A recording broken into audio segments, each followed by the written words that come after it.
Hey, what's up? What's up? What's up?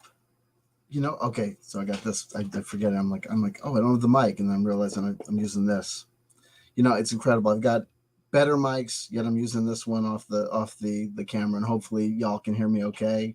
We say hello to Tim Frey, first in the live chat. Gold medal onto thee. The elephant in the room gets the silver medal. Hey, a little silver goes great with all that gold you've been collecting lately. Okay, the elephant in the room, and we love the silver, right?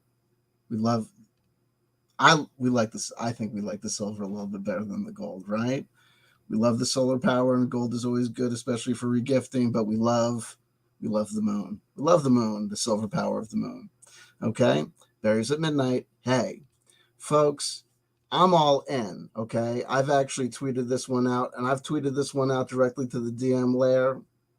Hundreds of thousands of subscribers. I doubt whatever, and I've DM'd this one. I've didn't DM, but I tweeted this bad boy out, and I added good old the rules lawyer for the first time. So we'll see if this gets their attention again.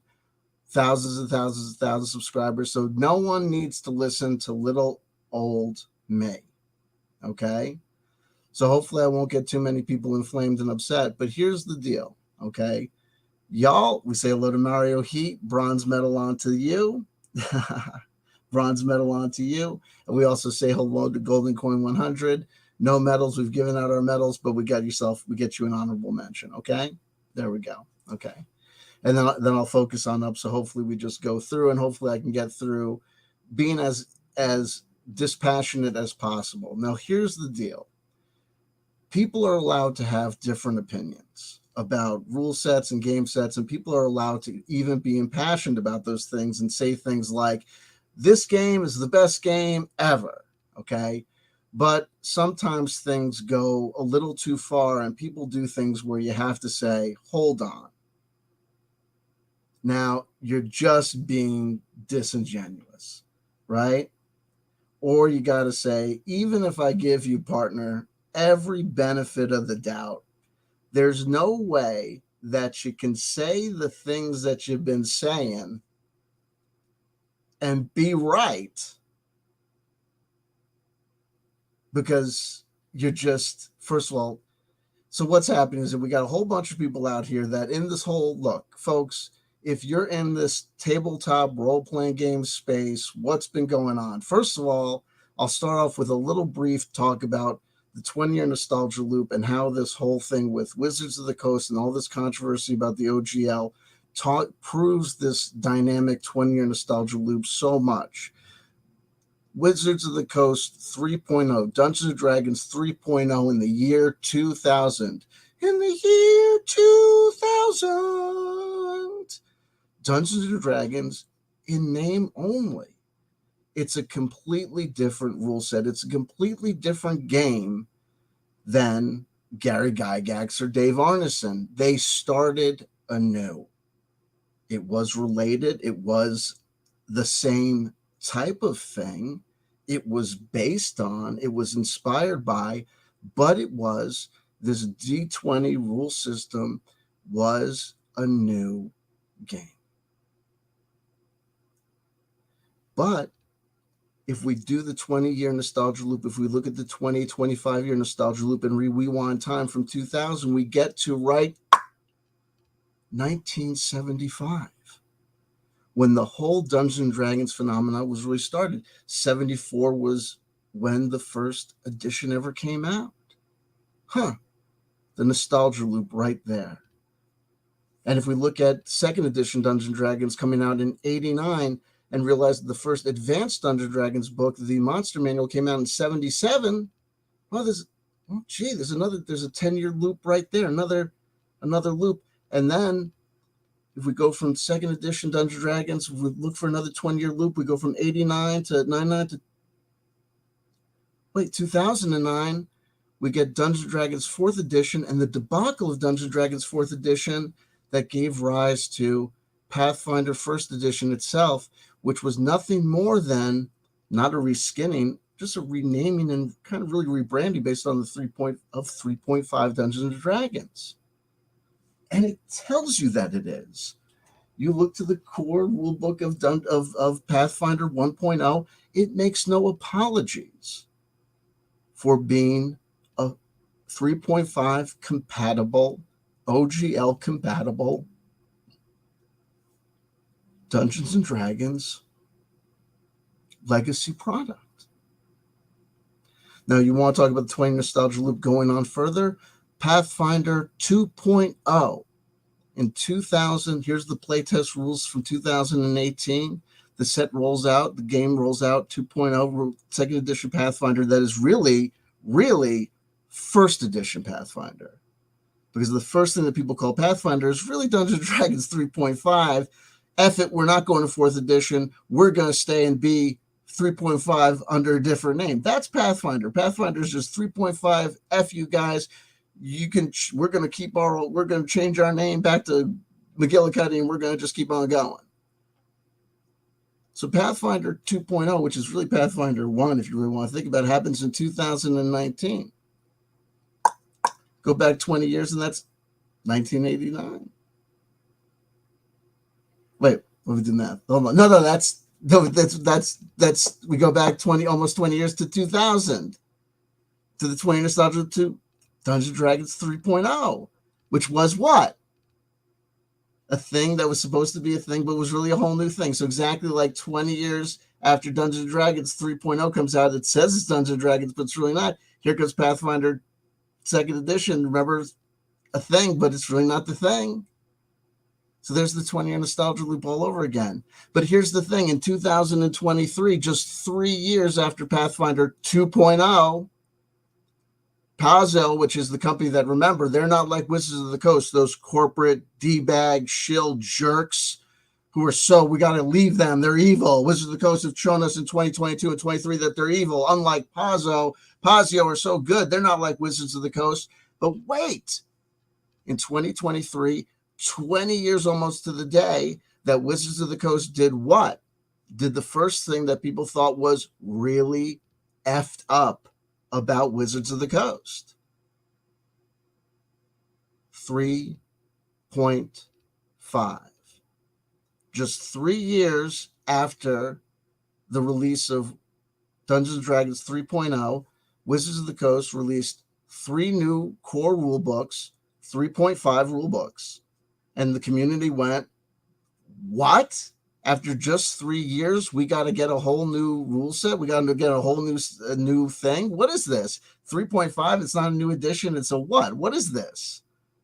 Don't worry, Wizards of the Coast said, there's a reason we got to do this, even though the reasons are kind of obscure to you. And when we come up and when you read the explanations and when you look at the books, it's the exact same artwork. I mean, we're going to tell you buy the 3 same books. We're not even going to get you new artwork. That's nice of us, right? You're really going to have to work to understand the difference between 3.0 and 3.5. And in fact, if you want to look at the YouTube videos of people trying to explain to you what the intricate differences between 3.0 and 3.5 is, good luck finding a video that's more than 12 or 15 minutes long. Because essentially it's this. Well, the Ranger works a little bit like this in 3.5 as opposed to 3.0, and alchemy is now its own skill. And with a sticker price of about $35.95 per book. Feel pissed off yet? That's what a lot of people were feeling like in 2003. Fast forward 20 years, and Paizo, the company that just got through telling you after you rushed out at the behest and the urging of so many people who were telling you, this is like punk rock, man. This is like a revolution of the people, man. We're going to fight the power. We're going to fight the system. And Wizards of the Coast, man, they're such jerks, man. And why are you buying those cigarettes, man? You buy some Truly's gum, man. You want to buy some Truly's gum, man. Don't those cancer merchants, man. Buy some Truly's gum. Where are you from, Truly's gum? And that's why I'm making this video, because you're allowed to love Pathfinder 2.0. But if you come out and all of a sudden start saying Pathfinder is the best game ever, and I can sit there and I can say, y'all, if you're telling me that Pathfinder is the best game ever after just this hop and jump and skip or whatever, I bet you I can pull away the threads and realize y'all are involved with Pathfinder. And y'all are being disingenuous. And it doesn't have to be pay for play. It doesn't have to be they're directly giving you money. But we're going to go through this video about why this guy, DM Lair, the DM Lair, who's huge, he's got so many subscribers, so many views, whatever. And after DMing 5e and being a 5e guy for so long, and this channel got so huge over 5e, this guy basically, like a whole bunch of other people, here's my dude. I'm going to come right out and tell you what I think the real straight deal is. At the end of the day, here's what really happened, and here's why I'm making the videos that I'm making, okay? In regards to this limited issue. And we'll also talk about the two dumbass lawyers who have no business talking about intellectual property lawyer. Hi, Ronald. When was the last time you were in a court of law? When was the last time you were employed as a lawyer? What makes you think you've got any business talking about intellectual property law at all? And actually, it's kind of a disservice to people to fill their heads with stuff that really doesn't help them. It helps you. It helps build up your view base, but that's shitty. You know what I mean? To do that. But that's why I'm going to roast you and read you the riot act, and you'll have no defense. You'll have absolutely no defense, because intellectual property law is a sophisticated area of law that you need to be specialized in and you need to know about to understand. And by the way, your analysis of even basic legal issues like this whole Pinkerton issue, you're clown shoes. And that's how I know that you're not a practicing attorney, because you would be so much more circumspect with your analysis of news articles even.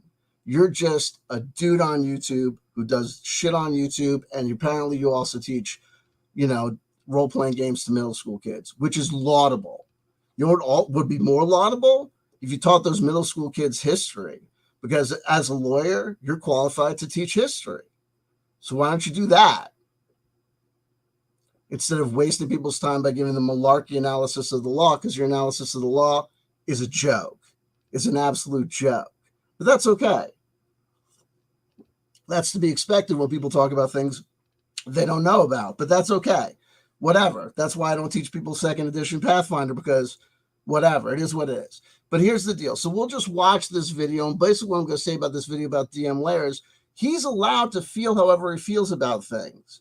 But even given this guy the benefit of the doubt, given the things that he says factually about the amount of experience that he's had with 5e and the amount of experience he says he acknowledges that he's had with second edition Pathfinder, is he can't make this analysis and he can't make this evaluation. DM Lair is going to basically come out and say, I've played 5e for so friggin' long, it's not even funny, man, and I thought it was the bee's knees, but guess what?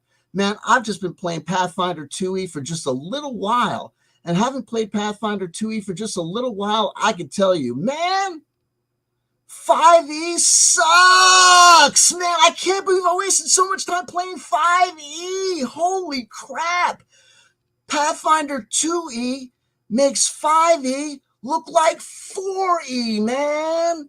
And I'm telling you, this dude, by his own admission, just got involved with 2e. We know when he got involved in 2e because we've got the video of this guy, even though he's going to tell us a story that is disingenuous and a lie about how he got involved with Pathfinder 2.0 or whatever. It is what it is. This guy's just been starting out with Pathfinder 2e by his own admission, but he's still going to tell you, I'm just starting out with it. But it's the same. All these people are. Here's the deal. All these jokers were relying upon the following happening. Wizards of the Coast were effing up at breakneck speed with this OGL thing. And I was saying, you guys are acting like they're messing up at breakneck speed. Actually, all that's happening is that you have a whole bunch of people misinterpreting what's going on. You have a whole bunch of people like the rules lawyer trying to exploit it for his own ends, because he's always been a Pathfinder 2e fanboy. He's always been trying to make Pathfinder 2e huge. Why? Because if Pathfinder 2e gets huge, it's the same thing. Because then he can rise up in the ranks. Matt Mercer is the king of 5e. The 5e world is already ranked out. That's the deal. You can't go up in the world of 5e. It's already been established. It's like that time in MMA when it was like Conor McGregor was at the top, and or like that time when Mike Tyson was at the top. It's like, whatever you want to do, with the lower brackets, but you're not going to be world champion. It's not happening. For whatever you want to do during your season in the sun, that's fine. But it's like, Jean-Paul CP or whatever. And it's like, if the bracket is filled up at that top, you're not at that level. So it is what it is. These guys want there to be a crack up and a change up and a shake up, because if there is, then they can make a move. And so if WotC comes tumbling down and the world of 5e comes tumbling down, then Pathfinder does what Pathfinder did in 2009, 2010 when it first came out, and eclipses Dungeons & Dragons as the #1 role-playing game in the world for like 1 year, 2 years or whatever. Then these guys and gals, whatever, can make their move. And if they become Mr. and Mrs. Pathfinder, then they're going to go up there. And that's what it's all about. But here's what happened instead. Screwing it all up, messing it all up, Wizards of the Coast not only didn't do what they were only allegedly saying they thought they were going to do, whatever, whether it was a plan, whether it did, whatever, they did not F with the OGL. In fact, they bootstrapped it and have now made basically enough language in place to say there absolutely is no way Wizards of the Coast can do anything with the OGL now. It's basically been bootstrapped to Legion. And in addition to that, the 5th edition has now been placed in the Creative Commons. In addition to that, they've now said that this new thing is not going to be a new edition. It's basically going to be a variation of 5e, which means that whatever they're talking about doing is still going to be in part of this whole Creative Commons. So everything that these guys were alleging that WotC did that was so horrible, so egregious, so evil, so disgusting, actually didn't come to pass. Am I saying that Wizards of the Coast are actually the saints who walks amongst us and they're great people? No, they're a corporation. But so is Pazio, the people that do Pathfinder. Okay? Lisa Stevens is not your mom. Jason Buhlman is not a monk who lives in a monastery who's just doing this stuff for cost. There are people in the world like Chris Gonnerman from Basic Fantasy. You can buy the stuff from Basic Fantasy on Amazon or from Lulu at cost. You want to buy the Basic Fantasy book? It's going to cost you $5.95. You get the game for like $5.95. You want to put together a whole Basic Fantasy library? You can put together the whole friggin' library. It'll go like this on your bookshelf for like $100. No joke. If you know a role player whose house burns down, knock them out and buy them the whole Basic. Just be like we're getting you back up to speed slowly but surely. And the reason is because he's giving the stuff away. There are people that give stuff away. Jason Buhlman is not giving stuff away. That dude's got a salary at Pazio. That's okay. Right? It is what it is. And you have Pathfinder doing this 2.5 revision, which is the exact same sort of messed up play that Wizards of the Coast did back in the day. And people are acting like, and no one's saying crap. But these people are coming out here and they're making these extraordinary videos talking smack about 5e. And I got no problem with whatever your attitude about Wizards of the Coast is. But when you start making videos that are saying Pathfinder is the best and 5e sucks, it's not because I'm jumping up for 5e. Because at the end of the day, if anyone's going to come out here and say objectively this game is so much better than this game, this is as dumb as like that scene in Stand By Me or whatever, like where like the guys are like fighting about like who's going to get into a fight, like, who would win in a fight, like Mighty Mouse or Superman. There is no objectively better game between 5e and Pathfinder. If you find two people that are willing to get into an argument about what is objectively a better game between these games, if you get into, there are games that have elegant rule sets, chess, Go. Neither Pathfinder nor 5e nor Advanced Dungeons & Dragons nor GURPS. There is no tabletop role-playing game that can be accused of having an elegant, simple rule set. Really, no. Right? It's complicated. Maybe the cipher system to a degree. Pathfinder 2.0 is not elegant or simple. And for someone to come out and say that it's just like hands and above better than 5e after this guy's only had a limited amount of time of it, when we know that he's got a direct connection, and you can see in this video, what I'm going to do is I'm playing this video for you, and we're going to go through it, and I'm going to show you this is used car salesman sales technique, and that is allowable. I am not saying that the DM Lair that Luke from the DM Lair is doing something that's evil. But what I want to do is I want to deconstruct what he's doing, because I think what's going to happen is that there are people in this community that, because they're so just like, it's obvious, like corporations suck. So Wizards of the Coast is a corporation, and they're going to do ding-batty corporation things all the time. So you know that they suck. So that the people are going to keep on telling you about how they suck. And then because they're talking to you about things that you know and agree with, they're going to start slipping things in. And those things are things that doesn't serve you at all, but serves their agenda. And they're going to say it in a way that's going to make it sound like the two things are connected, and they're not. They're going to make it sound like Wizards of the Coast suck, and you agree with that. And they're going to make it sound like then you should buy some other product. Why? Why should you buy some other product because Wizards of the Coast suck?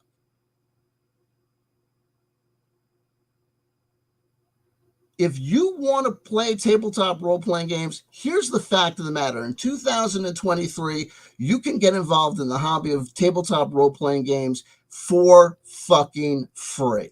And y'all know it. Y'all know that you can, between, drive-through RPG and the generalized internet and that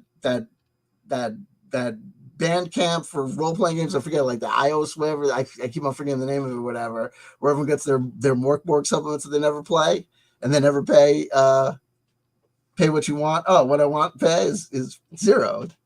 Hipster Williamsburg douchebag. I'm not going to pay you anything, jackass. I'm kidding. I always give them money. Sure. Anyway, y'all, you don't have to pay for nothing. But it is what it is. But everyone's got an agenda, and these people have an agenda, and their agenda is to get you to play Pathfinder, not because it's a better game and not because they love it and they think it's a better game. This guy, DM Lair, I love you. You're a human being. You're a child of God. I'm doing this as much for you as for anyone else, because here's the deal. If this video that I'm making about you gets any traction at all, here's what I'm going to tell you. It's going to make you look like a dickbag, because you are going to come off looking like a used car salesman, because I don't think that you're going to be able to defend yourself against the generalized, specific accusations that I make in my analysis of your video, because you say things that are indefensible, because it's called the doctrine of impossibilities.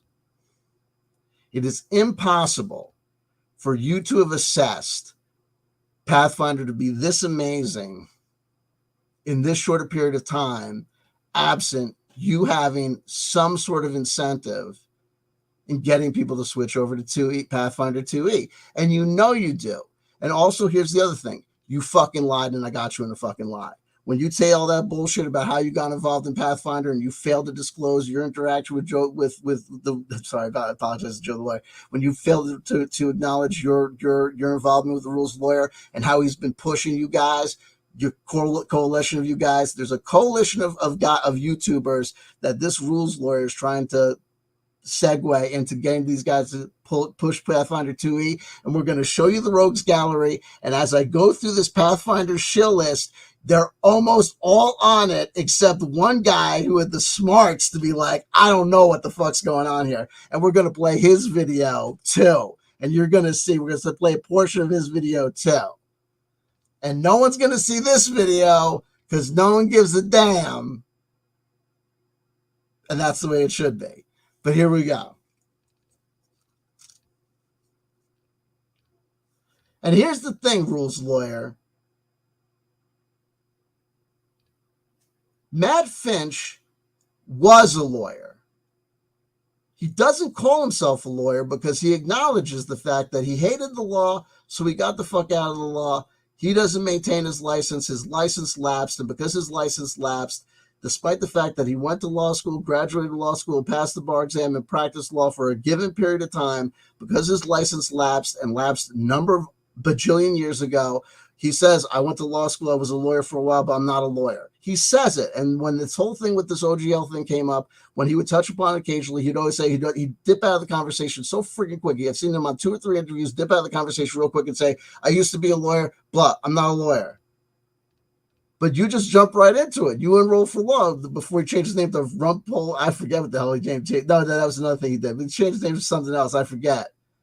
Whatever. If you're not an intellectual property attorney, you don't need to talk about it. You don't practice law. If you don't practice law, but you just graduated law school and you just maintain your license, you're not a lawyer, and that's why you put lawyer third thing on your Patreon page. You're a YouTuber. You teach Dungeons and Dragons or Pathfinder 2E to middle school kids, and then you put lawyer third thing. But then you come right out and you say you're a lawyer when it's time to talk about something with the law. That's irresponsible. That's irresponsible. Because people, whether you like it or not, people are relying upon your analysis, and you're telling them up there like you're a lawyer, like you're some sort of expert. And I wouldn't even trust you to advise me about the basics of traffic court in your hometown, because you're not getting out there into court, are you, kid? I love you, man, but you're not even doing shit. I love you, bro. But come on, if I'm wrong, you could send me an email, say, actually, asshole, I was in court, the other day. I do this many courts. I do this many public appearances for jaywalker. I do this, this, that. And I'll be like, you know what? I owe you an apology, and I'll take you out for dinner. And I'll be like, shut the fuck up. I'm an idiot. But you know what? I don't think it's going to happen. And it's not your fault. You know what happened to a lot of people who went to law school, right? We all know what happened to a lot of people who went to law school. They went to law school. They thought to themselves, I'm going to have all these student loans. I'm going to be effed in the butt for all these student loans, but it's okay because 2, 3 years, 5 years after law school, I'll be making $100,000 a year. I'll be making $125,000 a year. And then you got out of law school. What'd you find out? All those things that the law school told you about, you get hired here, you get hired there. But you made something happen. You went out to YouTube, right? Then you screwed it all up by talking about the law when you shouldn't have, but that's okay. It is what it is, baby. It is what it is. Why am I ditching D&D 5e moving to Pathfinder 2e? This guy's about to lie to us. I love you, DM Lair, but you're about to lie to us. You're about to tell us a whole bunch of stuff that's not true. I'm not sorry. Please check this out. Got to close that. That's not me. Okay, here we go.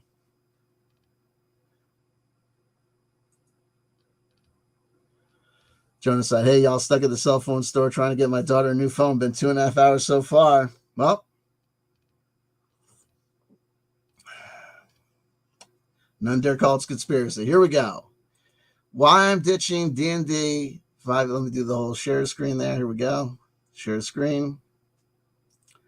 Share tab audio. Share. Here we go. The DMLair.com. 133,000 subscribers. Okay.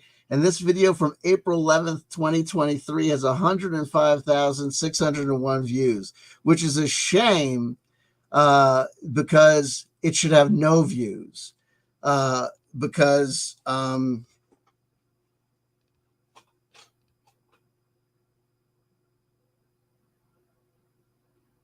DM Lair, you sit on the throne of lies.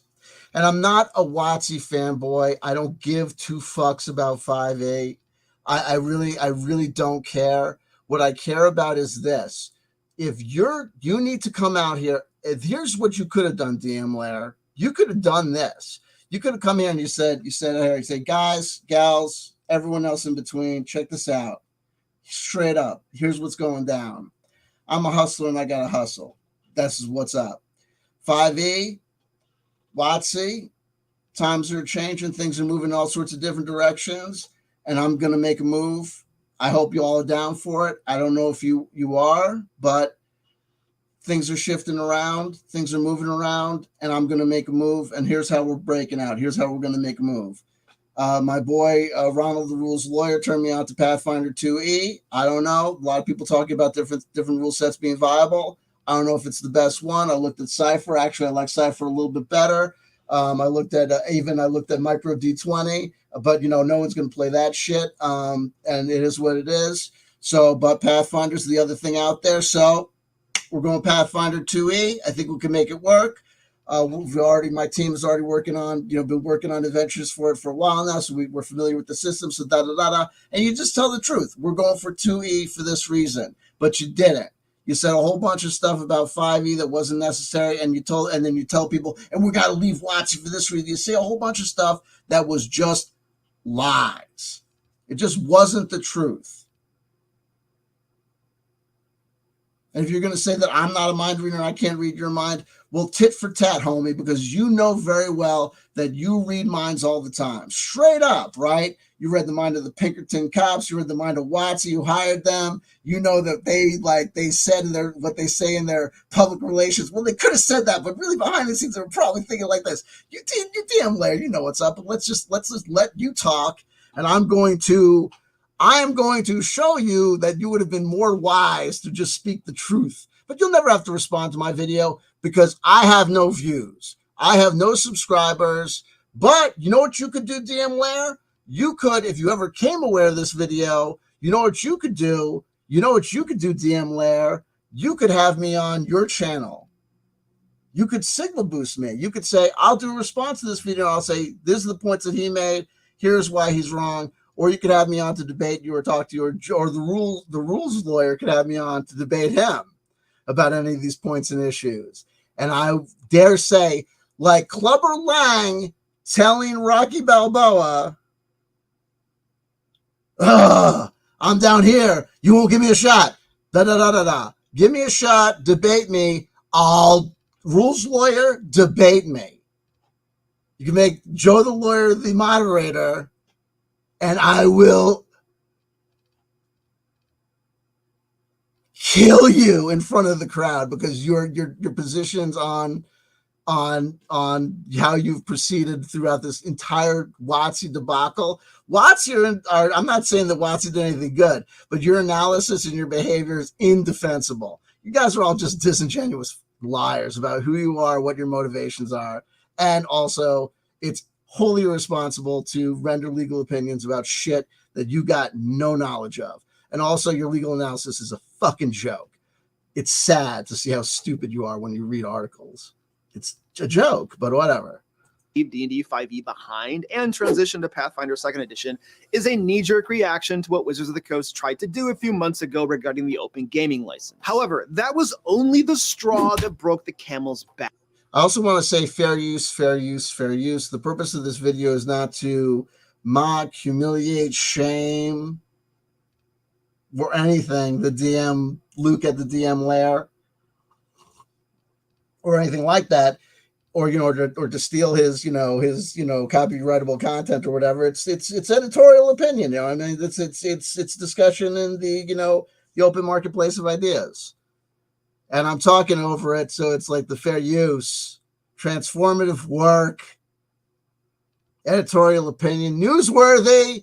Because also, how about this? Also, the rules lawyers out here. Oh, remember the Watsy are such jerks because they care about the virtual tabletop. Well, what did Pathfinder do right after they announced 2.5?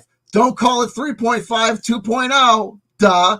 But don't worry, and all the Pathfinder shows. Oh, it's not a big deal. It's not 2.5. It's just a remaster. Don't worry. Just go buy it. You won't need to buy new books. We're just getting rid of alignment. That's not going to change. That's not going to fundamentally change everything. That's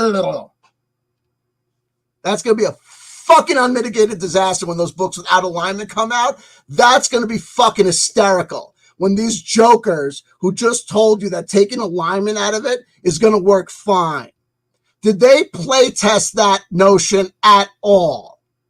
Are you telling me within the weeks between these guys doing these last fast reissues of the last issues and all this trying to rush Orc at the gate, that these guys had time to really think about what taking alignment out of it is going to do to things? Don't get me fucking started. Meanwhile, to say nothing about destroying the fundamental connection between that and the game.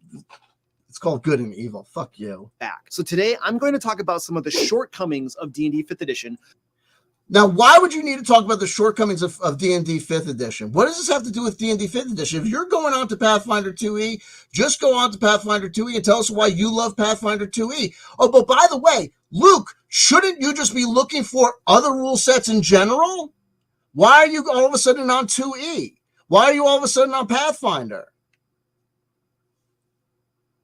the strengths of Pathfinder 2nd Edition, Okay. and why I'm personally switching. You see, I've been considering a new system to run for my in-person RPG group for some time now. This is the group that I ran my Sword Coast Guard and Curse of Strahd campaigns for, and that you can watch right here on my channel every couple weeks. Those videos come out on Sundays usually. One of the reasons that I was searching for a new system was that I was bored with D&D 5th Edition. I'd been playing it since 2013, nearly 10 years, and I was ready for something different. Not only was I reading...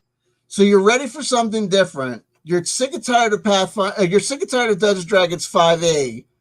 You need a breath of fresh air after playing the 5e for 10 years. Pathfinder 2e is just the breath of fresh air that you need.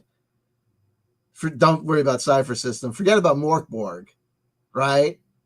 You certainly don't want to take a look at the OSR, right? No. Break the mold.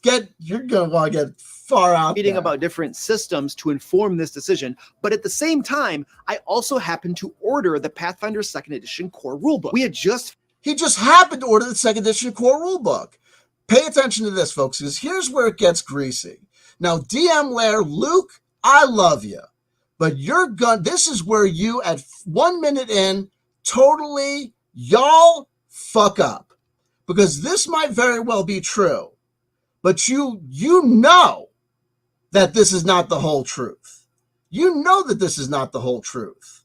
Finished our Layers and Legends Kickstarter, and I was evaluating a new printer because I wasn't satisfied with the printer we used for Into the Fae. And the new printer happened to be the same one that prints like all of Paizo's books. So I ordered the Pathfinder 2 core rulebook so that I could evaluate the quality of the printing. You got to be shitting me. This guy is going to tell you that the only reason he had the Pathfinder 2.0 core rulebook was because he was evaluating the printer company and they just happened to also print that. First of all, if you're evaluating a printer company, you go to that printer company, you're like, can I get some samples? And they're like, yeah, here you go. You know what I mean? I once was going to open a record store. I was going to open a record store. And I went around and I called these distribution companies like Caroline and whatever, these like CD distribution companies. I just told them that I was like planning on doing this. I have like hundreds of, like I have like 115 CDs or something that were just like, I would like I told my friends, they did it too. We would call like EMI, like major regulators, like I'm doing this, whatever. And I like send them a fax. I was legit doing it. Like I'd gotten a tax ID, like I was legit doing it. So I sent it to them. They would send me samples. They would send me stuff. So this guy, I'm sorry, is it possible that he got the 2nd edition core rulebook? But even then, he's telling this wild story. But you're going to see, when a person, this is disingenuous. This is it.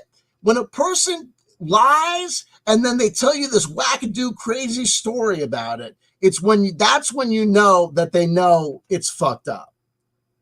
There's no reason for him to tell us how he came across 2nd edition, right? You're a tabletop role-playing game YouTube channel and you're moving on from 5e. And it's not like, gee, I'm thinking about switching from Coke. I ordered a Pepsi. I better tell you and explain to you how I came to my decision to try Pepsi. No, you don't. You already told us that you were thinking about trying other things than 5e. You don't need to tell us a story. Why is he telling you a story about how he came to Pathfinder? Because he knows he knows that he's shilling. And we're going to prove that he's shilling because he's not going to tell you how he actually came to the space, but I'm going to show you how he actually came to the space because we got him on video. We do's. Which is spectacular, by the way, and especially when compared to the cheaply printed books that Wizards of the Coast. Like, it's also this, like, why you got to tell me about, like, when you're telling me about your new girl, you don't need to tell me about your old girl. If you keep on telling me about your new girl and you keep on telling me about your old girl, I'm already knowing, like, your new girl's got not that many great things going on, right? Because if your new girl is Fantastic Sandy, you don't need to tell me jack shit about what's all fucked up about your old girlfriend. If you keep on coming back to what's all fucked up about your old girlfriend when you're telling me you're supposed to be telling me about your new girl and why she's so great, here's what I know about your new girl. You're with her because you're really upset about your old girlfriend. Right? DM Lair, you're not playing Pathfinder 2nd Edition because of Pathfinder 2nd Edition. You're playing Pathfinder 2nd Edition because of Dungeons and Dragons. You know why? Because Dungeons and Dragons is God. Dungeons and Dragons is Elvis Presley. Dungeons and Dragons is Madonna. Okay? That's the deal. And I'm not saying that because I like 5th edition or 4th edition or 3rd edition. I'm saying that because that's the reality of the history of this world and this community and this existence. And Pathfinder exists because of Dungeons and Dragons, not the other way around. And y'all thought that Pathfinder was going to be the second step and it was going to be Pathfinder 2.0, whatever, that was going to have a repeat of it's going to take over. No, it's not, because now you're going to have all these guys doing all their different things, and y'all going to fuck up all sorts of different ways. And I think y'all are panicking. Why you got the cheapness of this, whatever? You think these books are so great? Here's the softcover, but the Pathfinder softcover books or whatever. It's all fucking. What do you think? What do you think? Lisa Stevens like hand sewn that shit by hand, and you think the quality can't dip? What the fuck you telling me about? You're just fucking shilling. This is straight up shilling. Telling you about the quality of the books. The fuck you give a shit, players? The fuck you give a shit? However, I also started reading the book and I liked what I saw. And this was back in August and September of 2022. Back in August of 20. So he's already he's got to let you know the timeline. That, you know what? That's fine, bro. You were reading Pathfinder 2.0 back then. Okay. You're still shilling for them now, and you're still shilling for why you're shilling for them, bro. And I pulled the trigger on running Pathfinder 2nd Edition for my next campaign somewhere around that time. Like, you can.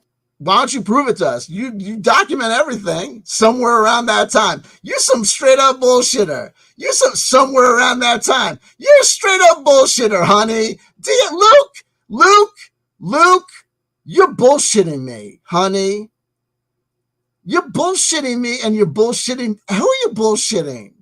You're telling me the DM Lair doesn't know when he did his first edition, he did his first game of Pathfinder 2. What the fuck you telling me? And that was August of 2022, and you can't shortly thereafter, you can't remember exactly what the fuck you telling me.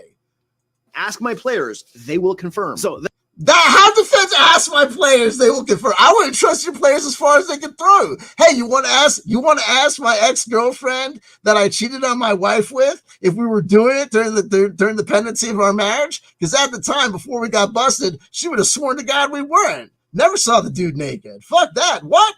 He wouldn't cheat on his wife. That's not the kind of shit he would do. That's the origin story of this all. No, it's not, liar. And sue me if I'm accusing you of things you didn't do. Why are people? This is dorks. This is why I love coming. I came from the world of conspiracy theory to the world of tabletop role playing games to coverage to because I thought it was like Welcome Back Connor. I thought I was going to come back here and relax. But the great thing about it is that I used to deal with people that were like professional psycho liars in the conspiracy theory community. And y'all are just people that just like aren't doing good with, like, you didn't function well with girls. So your ability to bullshit is just like non-functional. Like, stop lying.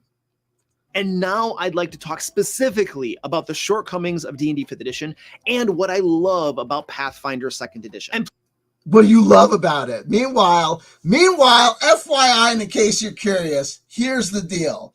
Pathfinder 1st edition was just Dungeons & Dragons 3.5. There's no such thing as Pathfinder without Dungeons & Dragons 3.5. It doesn't exist, right?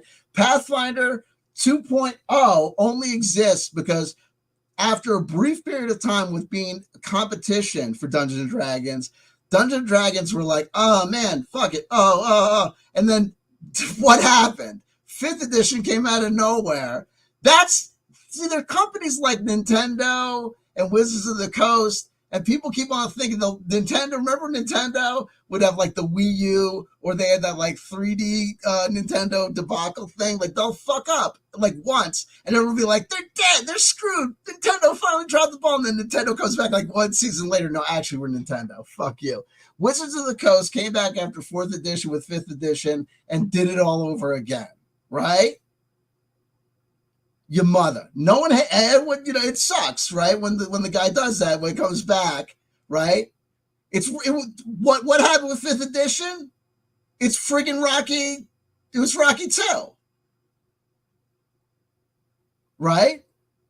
He comes back and this time he kicks Apollo Creed's ass. It's just what happens. You know what I mean? It's just, it's how it goes down. So what's Pathfinder 2.0? It's their attempt to be 5th fucking edition. This is ridiculous. It's ridiculous. Please bear in mind, this is from the perspective of someone who has played various editions of D&D for decades and is just getting into Pathfinder 2nd edition. Okay, just getting into Pathfinder 2nd edition. Remember, he just got Pathfinder rulebook, core rulebook in August of 2022. So he's less than a year that this guy has been experiencing Pathfinder 2.0. Bear that in mind because he's going to make these critical evaluations of how it's so much better. Meanwhile, FYI, how many people have been exposed to 2nd edition Pathfinder? 1 million. How many people have come out and said it is beyond the pale, so much better than 5th edition? It's not even funny. 5th edition is a joke compared to Pathfinder 2e. Actually, that's not the case at all. Number 1, game balance. Any game master who has played D&D 5th edition for any length of time knows that the challenge rating system is completely borked and mostly useless, and it gets worse with every slightly more powerful character option that Wizards of the Coast releases. This is an ever-present problem for game masters, especially new game masters, and it annoys me to no end. So one of the things that I loved about Pathfinder 2nd edition, as I read more about it, and here as you read more about it. So this is things that you speculate will be better. You speculate will be better. You speculate will be better. Hear what other people have to say is other people's opinions. Like who? The rules lawyer? Because Ronald, the rules lawyer, will tell you that Pathfinder 2nd edition will not only cure your erectile dysfunction, right? It will also get you that $1 million hottie you've been dreaming of down at the Cineplex. Is that the mechanics for balancing encounters between PCs and monsters seems to be much. Seems to be. You were just telling us that it was definitively better, and then you keep on using this qualified language of seems to be. What? This is Schillmeister 5000. He doesn't know what the fuck he's talking about. So why the fuck is he making a video telling you that he's ditching D&D 5e and moving to Pathfinder 2e? Why is he moving to Pathfinder 2e? He's got an incentive. Meanwhile, this guy is a third-party publisher. He's got an incentive. He wants you to go to Pathfinder 2e so that him and his company can push Pathfinder 2e so they can get in on the bottom floor of a Pathfinder 2e revolution so he can be what? Hopefully what? Matt Mercer? Pathfinder 2e. Why not? Who dream on? Dream big. Better right design. And dare we say it, actually mostly works. So this was deeply that actually mostly works in theory. Appealing to me. And I'm not saying it's better than worse than D&D 5e. All these games break down. All these games essentially are failures compared to the virtual reality of computing. It is what it is. And in the hands of an experienced DM, the worst, most clunkiest system will work like magic because guess what? The DM is doing everything by themselves anyway. And in the hands of a terrible DM, the most elegant system in the world is going to be a fraught experience of nothing and is going to break down in tears. And I'm sure when the reason that the DM Lair's got 133,000 subscribers is not because D&D 5e sucks, like he's contending it does now, but it actually rocked and he loved it. That's why he played it for 10 years. and made games for it for 10 years and made content for it for 10 years and loved it for 10 years. You know? And he's actually saying these things because it's a financial incentive to get people to move on to something new. Don't do that. Don't sell yourself to Pazio because they're good. Because they've already come out with the computer game and they've already come out with 2.5. So you made this video a month ago and they've already sold you out twice. And are you going to realize that they sold you out twice? Because people are going to realize very quickly that Pazzo are not different than WotC. Oh, and by the way, you're all going to realize that there's going to be no golden parachute at the end of this 2E revolution because 2E actually sucks. I mean, it's okay. I mean, it is what it is. But it's not going crazy. People aren't going to go crazy for it. And you have Roll for Law, who's already come out against the Orc. So, trouble in paradise. And I think this is a massive advantage for any new game master who is looking to get into the hobby. Instead of being frustrated when the party curb stomps monsters that should have been challenging or nearly TPKs to monsters who were supposedly going to be easy, you can actually feel more confident about the actual difficulties of the encounters. You run an adventure, you discover there's a problem with balancing, you discover there's a problem with the balancing of how the party is encountering things, so you make the necessary adjustments on the next go through, brother. And if you're really going to tell me that after a year, you're telling me that the way Pathfinder has what are you telling me?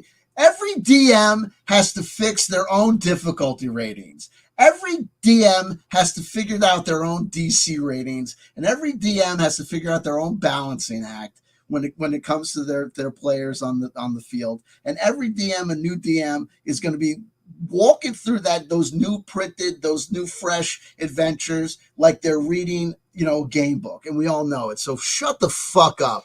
You wouldn't give this advice. If there's a difference between what you're saying in these videos now than what you were saying when you were honestly mentoring new DMs, then you should be fucking ashamed of yourself. As you plan, instead of just guessing and hoping and living on a prayer. Number 2, high-level play actually exists. High-level play actually exists. Meanwhile, brother, in case you're curious, one of the things that people that were going crazy about with 5e wasn't the fact that people were like bemoaning the fact that high-level play didn't exist. It's the fact that a lot of people are complaining about both Pathfinder and Dungeons & Dragons. So it's a race to superhero-dom by level 5. And that's part of the thing, this whole thing. I'm reading this Pathfinder, I'm reading the playtest rulebook, so I know it's not probably what exactly ended up being the second edition, but more or less it is. And if you're telling me that this is not going to be a DM nightmare, it's not 4th edition, but for fuck's sake, I mean, the feats and everything, I think it's just as complicated. The number of status effects that are going to end up stacking up and shit. Come on. Something that is really exciting. And here's the thing, he's going to talk about high-level play. You've just been playing Pathfinder 2nd edition for under a year. So what the fuck do you know about high-level play? How have you gotten time to get to high-level play organically? You haven't. So you're just fucking for around. Most players and game masters is advancing through the levels, unlocking cool new abilities, spells, powers, magic items, and for game masters, unlocking new awesome monsters that you can use against. For a game master, that's unlocking new monsters. How do you unlock new monsters? I go back to the monster manual. Is there a lock? Is it a little Mary Sue's Diary of Wonder? You need a key. I flip to the back of the book, Z through A. It's all players' there. Characters. However, D&D 5th edition is plagued with so many issues at high levels that it's nearly unplayable. To name just retire your character. But a couple, game balance gets even worse, and combats can take hours. Holy crap. Oh my God. Oh God. Run Hours. like a level 18 or 20 combat. Tell me that it doesn't take 2 to 3 to 4 hours. It can get really crazy. And this is from a game master who doesn't let my players take forever to make up their minds on what to do. And I'm like, come on, guys, let's go, go, go, go. Yeah, imagine groups where players take 15 minutes to make up their minds. That would be insane. And it would be insane. Anyway, what's worse, it's almost like Wizards of the Coast knows this. Here comes the mind reading. But again, like, folks, here's the thing: is that you're going to tell me that it's. I'm going to tell you something, folks. If the notion that a 20th level Pathfinder 2E character is going to, or a party of them is going to be like some sort of hop, skip, and a jump to play through, or to play, or to DM, I think that's a disingenuous statement. I think it's a disingenuous statement. Why do I say that? Because if you calculate the number of feats, the number of powers, the number of magical items, etc., that everyone's going to present in a party of, say, 5, you're dealing with the same issues of high level play. I don't know. It is what it is. Look again, he's allowed to have his own opinion, but again, I'm going to say it shows you that there's probably an origin point of disingenuousness if he's able to say after just this shorter period of time that this is definitively so much better, because you're going to see, again, he's going to keep on coming to other people tell him. He's heard. He believes based on what he read. So he's going to tell you something as a fact. He's even going to tell you that almost like he really believes it. And then he's going to tell you that he believes it because he thinks it's how it's going to play out. Official modules. How many of them go past level 12 or 15? Like 1 or 2, maybe? Maybe? So when I heard that... Oh, man. Well, why... the pre-generated modules only go up to level 15. Well, I think part of the theory is probably once people get up to those higher levels, the DM is probably maybe doesn't need to use pre-existing modules because they're probably involved in a world of their own, right? Because by the time you get to levels of that play, people have their own strongholds, their own keeps. People may be approaching, some levels of if you're playing basic, if you're playing, old school D&D. You're approaching deity levels. So your world has become so individualized at that point, arguably DM Lair, that, you might not be using those pre-existing modules, or you might know that you've already moved on to third-party, materials that fit the bill. High-level play was actually a thing in Pathfinder 2nd Edition. That is, the game design supported it, and mechanically it was feasible. Well, that was super exciting. Not only do I, as the game master, want to be able to play the game at high levels, but I know you as the game master want to play the game at high levels. Why do you want to play the game at high levels? Why do you want to play the game at high levels? Why do you, as a game master, want to play the game at high levels? I'm not saying you don't. Tell us why. What is the appeal? What does Pathfinder do at those high levels that you can't do it at D&D 5e that you wanted to do? Know that my players do as well. Number 3, I'm tired of the cheese in D&D 5th Edition. As a game master, I cannot express. Now, I'm gonna let him say what he's gonna say, but here's the thing: when you hear people make certain arguments about WotC, and Wizards of the Coast and D&D 5 and D&D. My whole thing is you can have that opinion and that's okay. But you're a hypocrite if you then go to another company and don't apply that same logic. Okay? So if you come out of your mouth and say, I'm leaving Wizards of the Coast and I'm leaving Dungeons and Dragons because I'm sick and tired of my game materials being full of this woke garbage, this woke bullshit. I'm sick and tired of a company that keeps on telling me about this woke stuff. Okay, then you can't go to Pazio and Pathfinder. Why not? Well, gaming is for all. Whether you're a player or a game master, participating in a tabletop role-playing game involves an inherent social contract.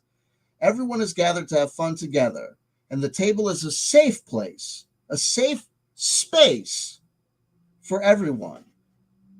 Safe space is a term that's used in the Pazio Pathfinder playtest rulebook for everyone. Everyone has a right to play and enjoy Pathfinder regardless of their age, gender, race, religion, sexual orientation, or any other identities or life experiences. Pathfinder's for everyone, and Pathfinder games should be safe, inclusive, and fun as possible for all. And there's more stuff. There's stuff about, furthermore, standards of respect don't vanish simply because you're playing a character in a fantasy game. For example, it's never acceptable to refer to another person using an offensive term or a slur, and doing so in character is just as doing so directly. So if you've been out there talking about they're trying to clean up second edition and what they did with that as well, then you're not going to Pathfinder and you're not going to Pazio, because they're just as woke go broke as WotC ever was. I got no problem with it. I love inclusiveness. I'm as left and liberal as Bernie Sanders on his leftist, communist, most communist day. I can't get enough of it. You know what I mean? Where are the girls at? Where are the guys that used to be girls at? Where are the girls that used to be guys at? I love everyone. Everyone. Party at my place. Everyone's invited except this guy. No, I'm kidding. He's invited. He could DM. Lair. Yes. How tired I am of the cheesy bullcrap in D&D. Oh, characters. Oh, you're so sick and tired of the cheesy bullcrap. You know what I'm sick of, Luke? You lying to me. Flashes that just go for the low-hanging fruit in classes where so many good features are front-loaded. The wizard who splashes 1 level of cleric so that he can wear heavy armor. The paladin who splashes 2 levels of warlock and 2 levels of sorcerer for the awesome early benefits of those classes. And then there are the more and more. It's so cheesy. Don't you hate when they do that? I don't even know what the fuck he's describing. He's apparently describing he doesn't like the way that people use the rules to make characters that they like. But I gotta tell you something. He's gonna tell you it's how much you want to bet he's gonna be telling you something very similar about Pathfinder and their ability to make kind of characters that can go this way or that way. But this time, it's not going to be cheesy. It's going to be awesome. Increasingly broken character builds out there, thanks in no small part to increasingly more powerful character options that Wizards of the Coast releases. Now, you could just say, Luke, why don't you just not allow your players to do those things? And that's... Yeah, why not? How about that? You could do that, right? Oh, and by the way, FYI, in case you're curious, over the course of time, Pathfinder in Pathfinder 1.0 and Pathfinder over the course of 2.0, and I certainly will over the course of 2.5. Don't call it a new version. It's totally a new version. We'll undoubtedly have more feats added, more perks and things and skills added, and oh yeah, new characters, new classes. So fuck everyone's mom. It's fair, but my response is this. Why don't we just use a game system that is better designed instead? It is better designed? How is it better designed? It's the same friggin' game. Far easier to have the rules of the game system place boundaries on gameplay rather than have to do it yourself as the game master. And anyone who has been a game master and has had to have those conversations, sometimes difficult ones with their players, knows exactly what I'm talking about. When you have to tell them that, yes, I recognize that ability and stuff is in the rule books and that you can legally do it, but I am choosing to say that it is not allowed for these reasons. That is not an easy conversation to have. That's an exceptionally easy conversation to have. That's an exceptionally easy conversation to have. Oh man, come on, we can't do that. I'll blow my mind. I'll never be able to run the game that way. You're killing me, kid. Some players will get very upset with you. Don't play with those guys and gals, guys. Very quickly and make your life as a game master exceedingly difficult. It's just... Don't deal with those people. So much better if the core rules address those concerns. What makes you think the core rules of Pathfinder address those issues? I'm telling you, I don't know what the hell he's talking about other than telling you lies. This is like telling you, I know that women are all trouble and difficult, and the hotter they are, the crazier they are. But my cousin Julia, forget about the fact that she's been in prison. She is so gorgeous. I know, but you know, the craziness. But I know, but she's different. She's crazy. I'm telling you, she's going to be crazy. It's insane. For the game master, because it makes the game master's job easier. Number 4, better character customization options. Now, remember what I told you. Remember I told you that all these broken character options, it's all going to get so screwy with 5A. And then I said he's going to tell you the exact same thing about Pathfinder, but this time it's going to be awesome. You see, as much as I don't like the cheese of D&D 5th edition, I still want my players to be able to create cool characters. Exactly. As much as I don't like those broken characters as they occurred in 5e, I still want my characters to build wacky build sets that totally make no sense. So here we go. That they will have tons of fun playing. And D&D 5th edition is limiting in that regard. I thought you just said the opposite. You just said it gave them too many options, but now it's limiting in that regard. How does that work? Could you provide us any explanations rather than just saying, because here's the deal with Shillerama. Shillerama is, let me make statements, but not actually back them up with any demonstrable proof.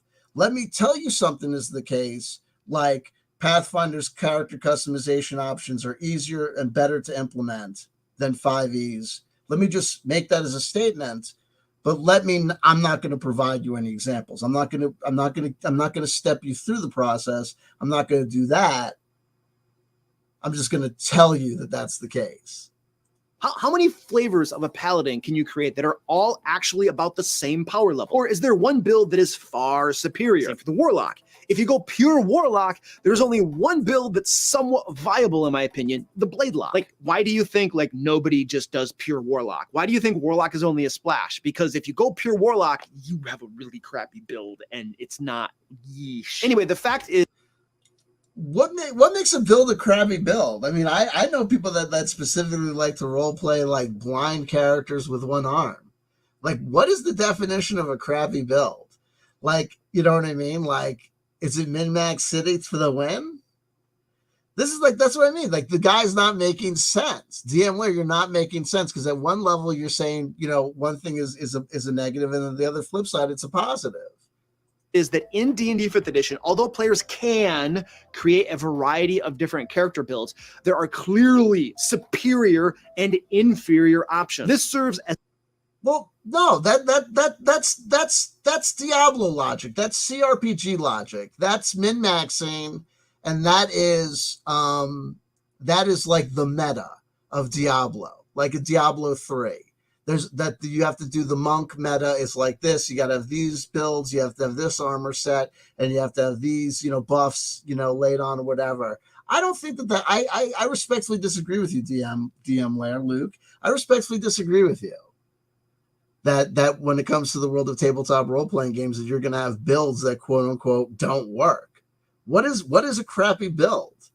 A halfling, you know, in you know, basic D&D, you know, has an ability, as you know, as a negative modifier to Constitution, right, or whatever, or like to Strength. Should I not select halfling on that basis? Is the system somehow broke? I mean, are we going to say that Dungeons and Dragons First Edition is broken because it is racist as class? No, it's just an aspect of the game. It's not broken. It's an aspect of the game. And the fact that you're evaluating these two things and you're not saying D&D is like this and I'm moving on to 2E for like this reason, but the fact that you have to set it up that D&D is so crappy and whatever shows that you're shilling. You have a corporate vested interest in not only switching over to Pathfinder, but seeing that the Pathfinder community grows, and that 5e somehow gets defined as the other and the enemy, and that people go over in this way. And you know why? You have a financial incentive, and you fucking know it. As a de facto constraint on many players and leaves a lot to be desired. So imagine my delight when I began to learn that in Pathfinder 2nd Edition, the classes and feats and spells and abilities and all that cool stuff were mostly balanced. And that a player could... We're mostly balanced. Says who? Says who? You've been playing this game for a year. You've been playing this game for a year. And compared to what? Create a cool character concept without having to worry that it would lag way behind in power and usefulness compared to other characters. Now, sure, Pathfinder 2nd Edition isn't perfect, but dang, it sure seems light years better than D&D 5th Edition in this regard. So what? And the other thing is, Luke, you're out here. Why aren't you looking for other systems? You settled on Pathfinder 2E real quick. How'd that happen? David, no. Furthermore, Pathfinder 2nd Edition offers so many different options for customizing characters, class options, feats for ancestry and language. Unlike D&D 5e, which has no options. Wait, you just got through telling us that it's got too many options. I'm sorry, bro. Feats for your class, feats for your archetypes, and more. And you may... Oh, unlike D&D 5e, if only D&D 5e had feats and or possibly skills with which you could customize your character.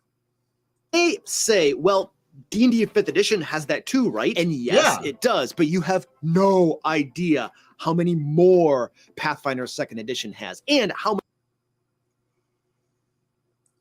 Why don't you tell us? Why don't you tell us? D&D 5th edition has this many feats compared to Pathfinder 2nd edition. And I got to tell you something, folks. You know, it's like Tommy Boy. It's like, you want me to shit in a box and write guaranteed on it? You want me to make up a list of 5,000? You want me to make a role-playing game that sucks, but it's got a list of 5,000 feats on it that you can't do, that are unbalanced? But he's going to tell you that's got so much more, but that the game is totally balanced. It's amazing.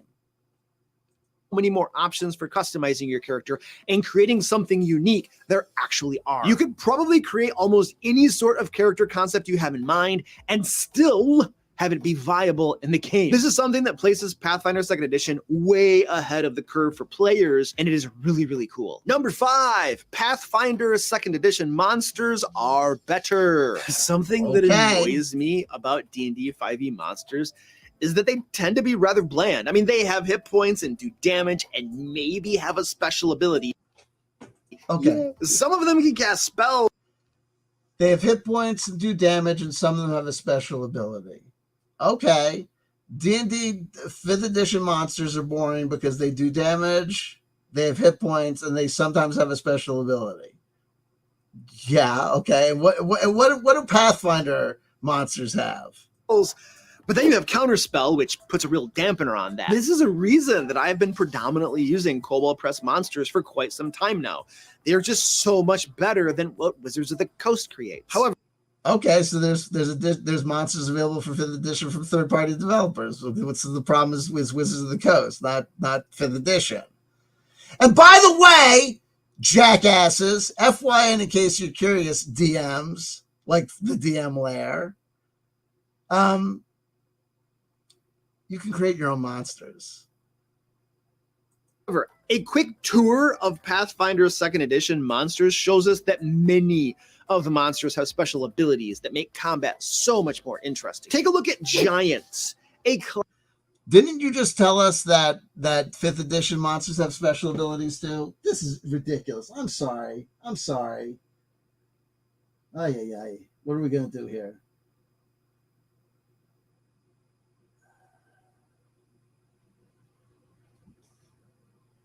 No, I got the only 5th edition books here. I have the stupid ones. This one probably is. Does this one have monsters? Oh, this one's got monsters. Classic monster that D&D 5e has turned into big sacks of hit points that just do damage. How exciting. In Pathfinder 2nd edition.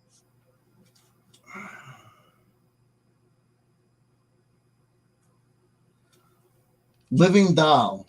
Here we go. Living Doll. This is from The Wild Beyond the Witchlight, a Feywild adventure, 5e. Now, this is not the monster manual, granted, but this is Living Doll.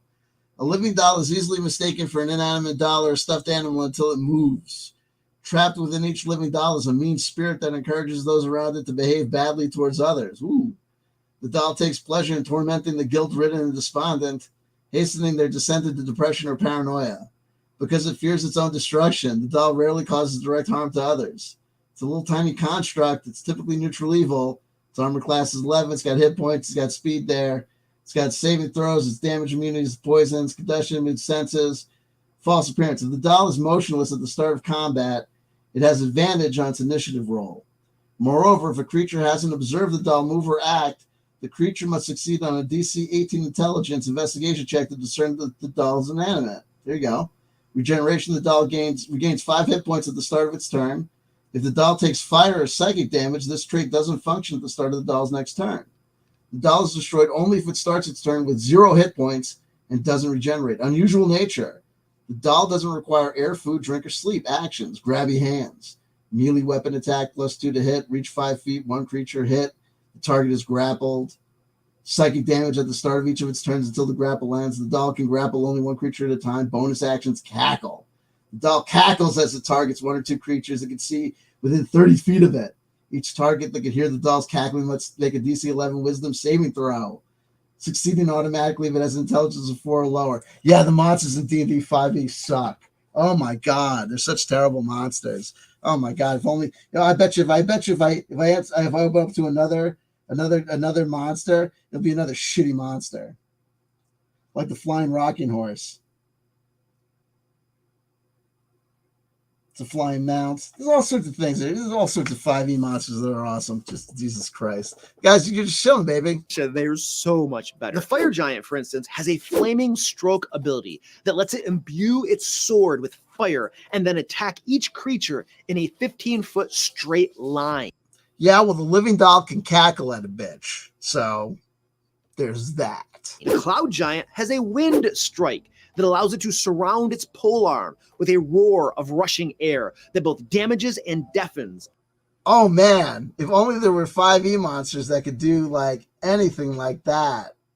But 5e monsters, because you would know, because you've been playing 5th edition for 10 years. So as you know, you've been playing 5th edition for 10 years because it sucks and the monsters suck, and that's why I've been playing it for 5 years and producing material for it for 5 years, right? Or for 10 years, because it sucks so bad and the monsters suck and there's no good monsters. But then you just said it was just the monsters from Wizards of the Coast, so it's not the system, it's just the vanilla characters from the system. But we have all these third-party content creators that we're supposed to be loving and supporting, so it doesn't fucking matter, because it's not the problem with 5e, it's the problem with the Wizards of the Coast produce boring monsters. But everyone can make their own monsters, so it doesn't matter at all, does it? You're just fucking shilling for Pathfinder. There's no reason for people to go to Pathfinder 2nd E. You're switching to Pathfinder 2nd E because you think it's going to be lucrative if people go over to Pathfinder 2nd E,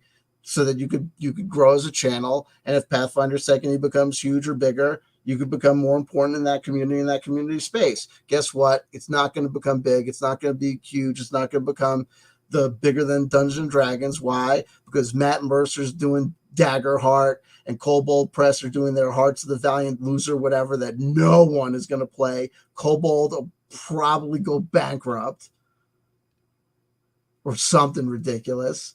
And we've got everyone else in the OSR going their 15,000 different directions. X number of people are going to end up playing index card RPG or whatever with Runehammer or whatever. And X percentage of the people will do this. And you know where the vast majority of people are going to stay?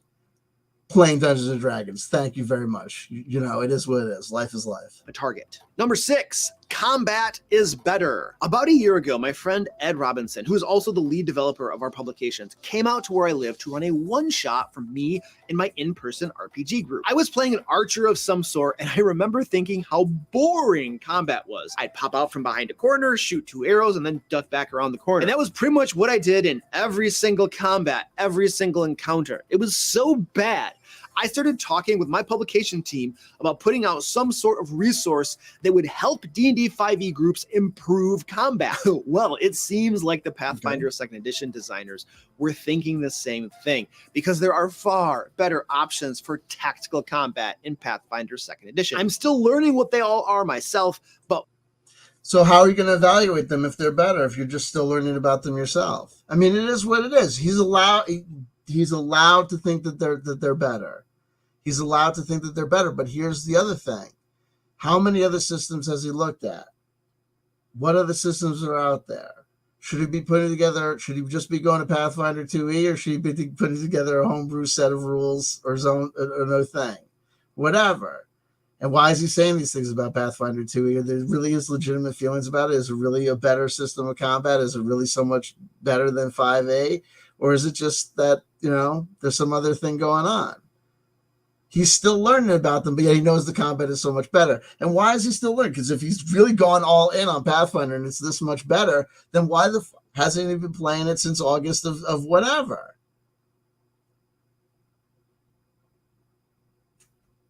It's because none of that stuff is true. The only thing that's true is the fact that he saw an opportunity to gain traction in the tabletop role-playing game space because of the shakeup with Wizards of the Coast, and he decided to back the play set up for him by Rules Lawyer to try and go all in on Pathfinder 2e. It was a dumb move because now Pazio are doing all the Wizards of the Coast things, and I think it's going to end up making a lot of people look like idiots. People are going to feel foolish for following. It was the cheerleaders were Rules Lawyer, Glickner at Roll for Combat, and Renfail. And Renfail, public speaker is not a thing. You can't be an ex-public speaker, Renfail.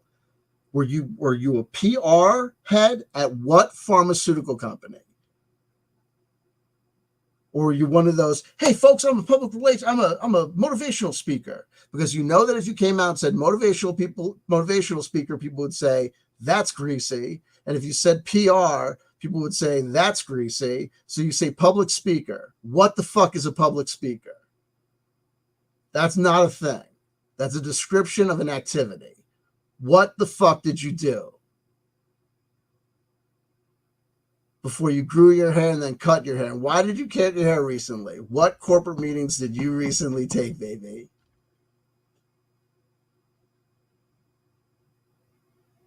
Everyone is telling their truth and they don't even fucking know because they're such fucking dorks. Glickner letting everybody know who he's hiring, that he's the biggest publisher of Pathfinder 2e, but not for long. Yeah, for long. No one's going to get, everyone's going to keep on publishing for 5e. Watch this Pathfinder 2e revolution go fucking nowhere. I think this Pathfinder 2.5 thing is going to be a fucking debacle. I think that this fucking getting rid of the alignment system is going to end up being more problematic than people think. I think when people actually get the 2.5 books, the changes are going to be different, more different than people are suggesting that they are. And, oh, by the way, this computer role-playing game, that's not just one computer role-playing game that's being made by this company. They're making 2 computer role-playing games. What was the whole thing with WotC? Oh, what do you think about this company? They're investing all this time and energy and effort into video games. Is this supposed to be about tabletop role-playing games? Pazio are just all about the tabletop role-playing games. Are they? Not anymore. Now they're going into the video game space, too. So everything you said about WotC, now Pazio are doing, too. So congratulations, dickbags. What I can see thus far is very encouraging. Number 7, Pathfinder 2e is more challenging. Now, I've talked what the fuck are you talking about? None of these games are challenging. None of these games are more challenging or less challenging than the other. And if you just told us that all the problems with 5e, then technically, by definition, 5e would be more challenging because it would be more difficult to deal with. So the Pathfinder 2e cannot be more challenging by definition. What is challenge? What do you mean by challenging? Tell us what you mean by challenging. A bit on my channel about the idea that a victory easily won is no victory at all. Instead, when the group finally beats a boss after a really tough challenge, well, that's when the whole table cheers.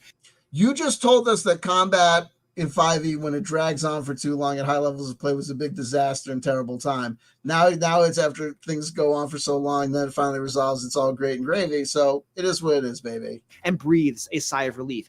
And this is one of my gripes about D&D 5th edition. As a game system, it's just too easy. The character... You said before that it dragged on for hours, and now you're saying it's too fucking easy. This guy contradicts himself within the same... The video is 18 minutes and 19 seconds long, and he manages to say everything twice. This guy is a professional sales guy. Don't listen to him. Characters are designed to be superheroes that can rarely be beaten, and death is rarely a threat. Characters dropping to 0 hit points and then jumping right back up as though nothing had happened are a common occurrence. So when I started hearing about Pathfinder 2e being a more challenging game... Oh shit, I forgot to play the thing. Here's the thing. Fuck. I screwed up. Guys,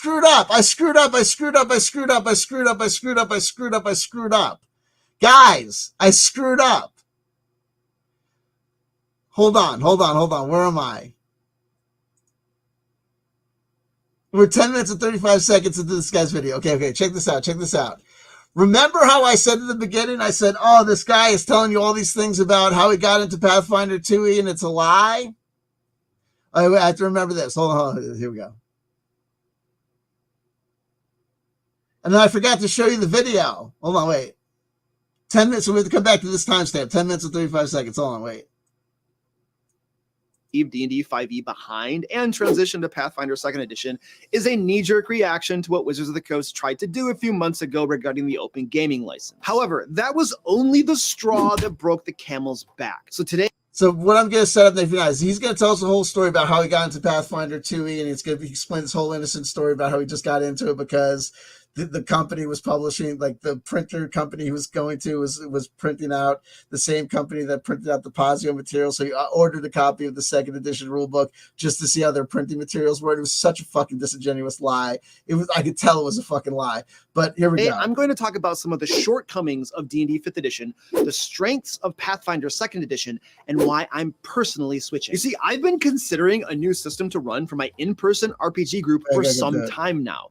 This is the group that I ran my Sword Coast Guard and Curse of Strahd campaigns for, and that you can watch right here on my channel every couple of weeks. Those videos come out on Sundays usually. One of the reasons that I was searching for a new system was that I was bored with D&D 5th edition. I'd been playing it since 2013, nearly 10 years. Let's get started this whole thing, then we're going to get that edition core rulebook. We had just finished our Lairs and Legends Kickstarter, and I was evaluating a new. Yeah, so that's all.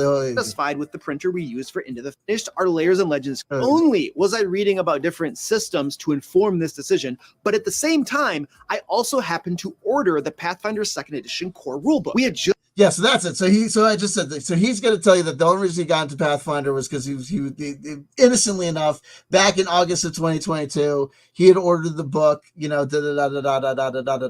whatever. And what I'm going to tell you is this. We got him in a lie. Because here's the deal. Here's another guy called Mr. Rex. And Mr. Rex is going to tell us a story about the rules lawyer and the rules lawyer pushing Pathfinder 2e on a whole bunch of this would have been more impressive if I had gotten this in the right way. So hold on, let me do this. So this is me proving that this guy, first of all, it's not really, it doesn't necessarily have to be a lie. Both these things can be true. But what would need to happen is that Luke from DM Lair would have had to say, folks, I have to disclose that. Also, people know that I was on a show with the rules lawyer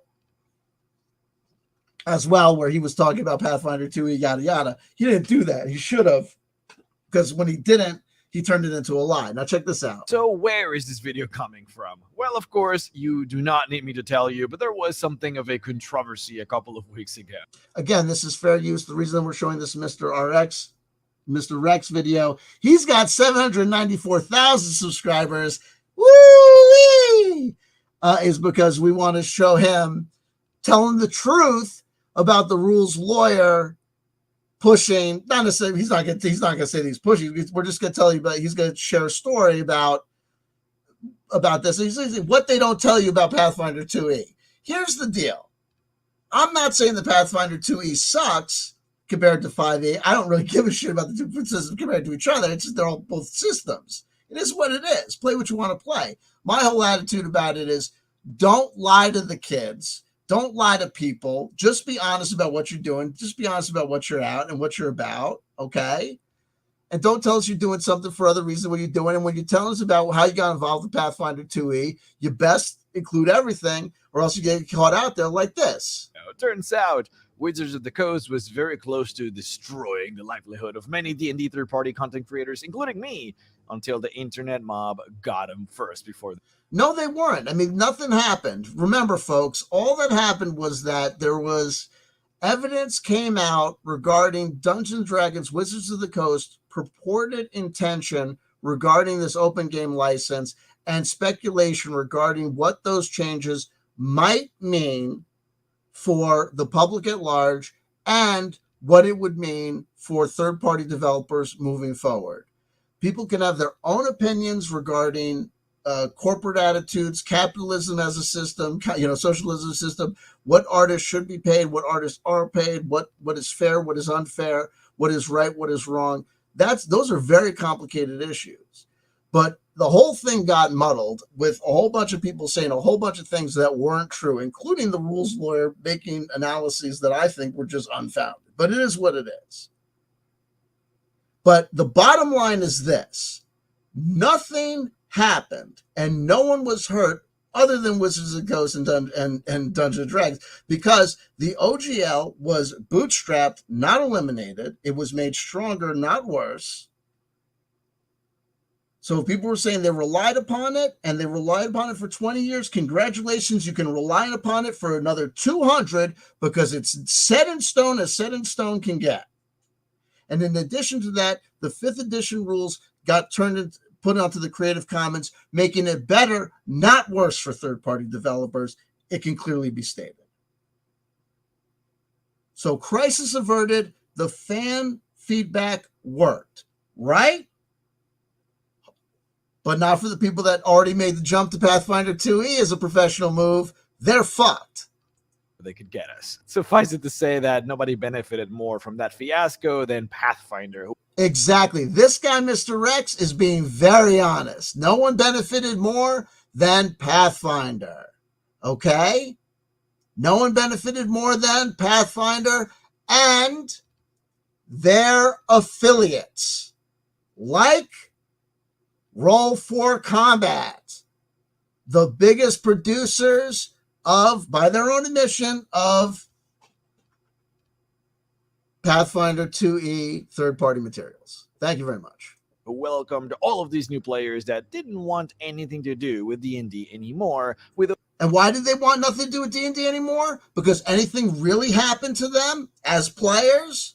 No, because what they were told was going to happen to them by, with no offense, a whole bunch of third-party developers who were being less than completely honest and transparent regarding their own personal financial motivations, and a whole bunch of people from the OSR, and a whole bunch of people just from the grognard assembled YouTube community and the essential YouTube community of tabletop role players who really have no friggin' clue as to what's going on. And they were aided and abetted by several attorneys who decided to get involved simply because of the fact that they were attorneys who also have to play role-playing games. All of a sudden, that qualified them to talk about intellectual property law. No, it didn't. So then all of a sudden, all sorts of ridiculous opinions were rolling around having to do with all sorts of misinterpretations of nonsense. And in all of this, who's getting manipulated? The public at large. And they're being told, oh, you got to do this because the people matter and the people really matter. You got to go and you got to abandon WotC. We got to vote with our dollars and give back your D&D, subscriptions and burn your books and go to Pazio. And we're all playing Pathfinder too. That's it. We're telling them what we think and blah, blah. And then what happens after everyone buys their Pazio Pathfinder books? Pathfinder comes out and says, oh, you're going to have to buy new books. Oh, no, don't worry. You don't have to buy new books. You'll have to buy new books. Open arms. So yeah, a lot of people have been trying out Pathfinder. There's just a lot of interest going around for other TTRPGs. People seem to want to try out different things. It's been very interesting. Meanwhile, if you're thinking about things to try out, there are like a bajillion free systems to try. It's not even funny. You know how many free RPGs are available and free RPG systems are available? A boatload. No one wants to play them. Why? Because they're free. I myself, I'm quite happy with 5th edition. I love the system, I love the lore, and I love the community. However, wait, that's impossible, Mr. Rex. I mean, you got to talk to your friend DM Lair, because he just told us that 2nd edition is awesome and 5th edition blows. I mean, it eats ass. I mean, there's just no way that these two things could possibly both be correct. However, I was approached by Ronald. Here we go. You were recently the rules lawyer, a Pathfinder 2nd edition content creator who wanted to make a, quote, D&D universe try out Pathfinder. Who wanted to make the YouTube universe discover Pathfinder. D&D YouTubers learn Pathfinder. The rules lawyer, game master, swing ripper, Julvid 10. This is the guy in the slanket is the rules lawyer's admin. Then we've got this guy, Domble Builds from I don't know what. Tabletop Bro. We've got these other guys, D&D Deep Dive, I recognize. Video series. I was hesitant at first, but eventually decided to just, try it out. And so I have now played a couple. And who do we have here? Boo Boo, the DM Lair, Granny Matilda Titchwillow. Right there, you motherfuck. See, there you are, buddy. There you are. With the Rules Lawyer Game Master. So don't be playing any sort of fucking game with me that you just ordered the second edition book, whatever, and that you ran your first game with this, whatever. You got to disclose that you were part of this whole sit down and shindig. You should, and you didn't. Couple of Pathfinder sessions with Colby from D4, D&D Deep Dive, Evan from Monkey DM, Blaine from Blaine Simple, and Luke from the DM Lair. A couple of sessions. And how did this go down? And why didn't the DM Lair discuss this or disclose it? Well, it turns out that a lot of these games, it sounds like, are on the Rules Lawyers Patreon. So we wouldn't see them. And of course, Ronald from the Rules Lawyer as our Dungeon Master. Interspaced between these sessions, there has been a lot of reading about Pathfinder, a lot of videos watched, a lot of Reddit research, and finally a 3-hour plus conversation with the Rules Lawyer about the system, its strength, its weaknesses, my concerns, and ideas about whether certain things can be improved or whether they are perfect the way they are. If you're actually interested in watching all of us D&D YouTubers play Pathfinder, then where you need to go is the Rules Lawyers channel. This is currently where he's uploading all of the games. Oh, I apologize. So full disclosure, if it's on his Patreon, I think it's actually the discussion that 3-hour discussion that he has on the Patreon. So if those games are there, if all these things are there, then they're there. So there you go, though. So it is what it is. So that's it. Is it a smoking gun? It is what it is, but it's probably saying that this dude should have disclosed.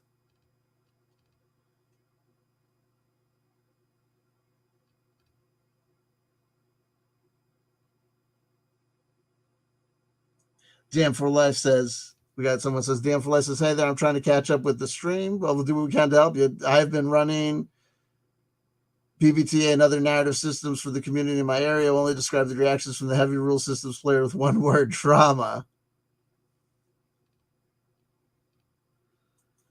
So, but look, so people come in all sorts of shapes and sizes. For people that love crunchy systems, that's the way that they are run. That's the way that they're wired. Narrative systems, they're going to have a problem with, but it is what it is. You know what I mean? And so how can I do the DM for Life? If I could try and kind of catch you up, the best I could catch you up is that we're going through one video by the DM Lair.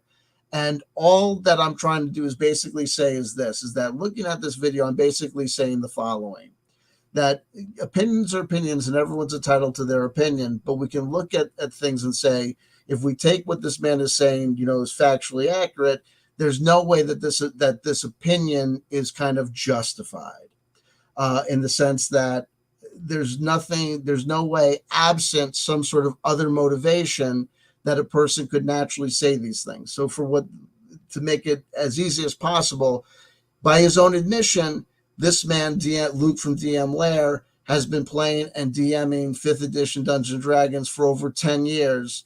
He's only been involved and been exposed to Pathfinder 2nd edition for under a year, and yet he's coming out with this video saying that Pathfinder 2nd edition kicks the ass of D&D 5th edition. And what I'm saying is that would be an impossible assessment for someone to make, and especially with someone with that much DM experience, for someone to volunteer absent some sort of other motivation. And I think the motivation is clear, is that when this whole Wizards of the Coast revolution happened, that you have a whole bunch of people in the YouTube space who basically understood the following: look, the tabletop role-playing game space on YouTube, in regards to the 5th edition world, the Dungeons & Dragons world, is locked down. The Matt Mercers and the Critical Roles of the world are locked in their key positions, and the echelon of hotties with bodies and down the line is set, and there's no space for us to move. There's no place for us to maneuver.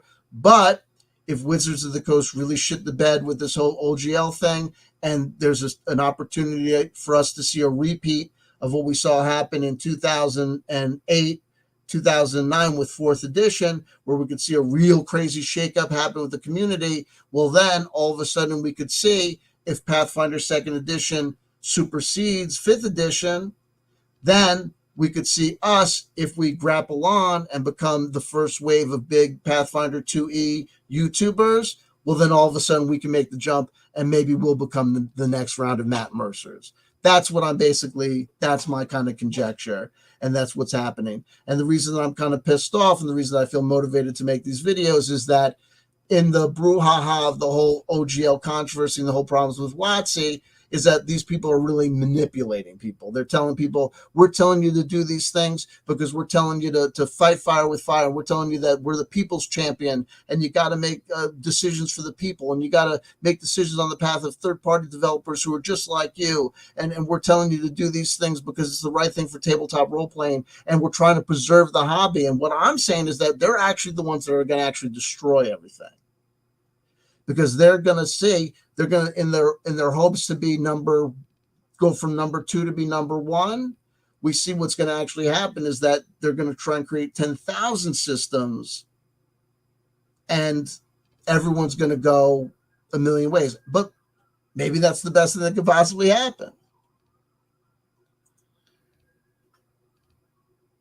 DM for Life says, oh God, no, I warned others not to make the switch. 5e is actually easier to play and run than Pathfinder 2e. This is just a publicity stunt because Posse are now seen as the good guys. And that is terrible. And that is your thank you.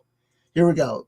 DM for Life. It's pure hypocrisy. Third-party creators will follow where the money is. Absolutely. And a lot of these third-party creators are out there because if you were the fourth down the line of making content for 2nd edition or 5th edition Dungeons and Dragons, roll for combat, but you were the number 1 producer for Pathfinder material, roll for combat. What do you want to have happen? You want Pathfinder to become number 1 again. Why? Because you're the number 1 producer of third-party content for Pathfinder 2.0. So you're out here, Glickner from Roll from Combat, telling people that you're telling people to do these things because WotC, you're terrible, and Paz, you're so great. You're not telling them that for that reason. Carnegie Mellon. You're telling them that reason, Carnegie Mellon, business guy, whatever, the fuck, computer science, douchebag, whatever. Eat my butt. You're telling them that because you've got a financial incentive.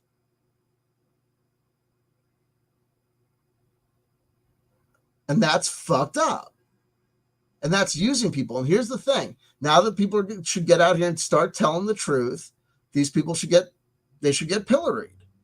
Like this guy. And I'll move on back to this guy so he can keep on talking more, keep on drowning himself.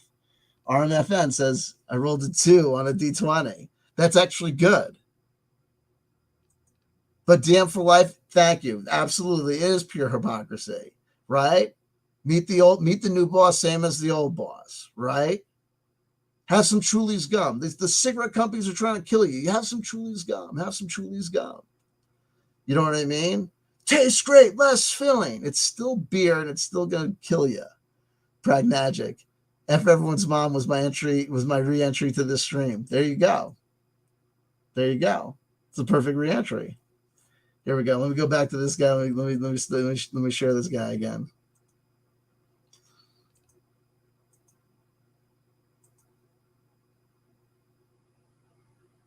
Oh, wait. No, I'm sharing the wrong thing. Hold on. Oh, wait. That's me? Oh, that's me. Okay, here we go.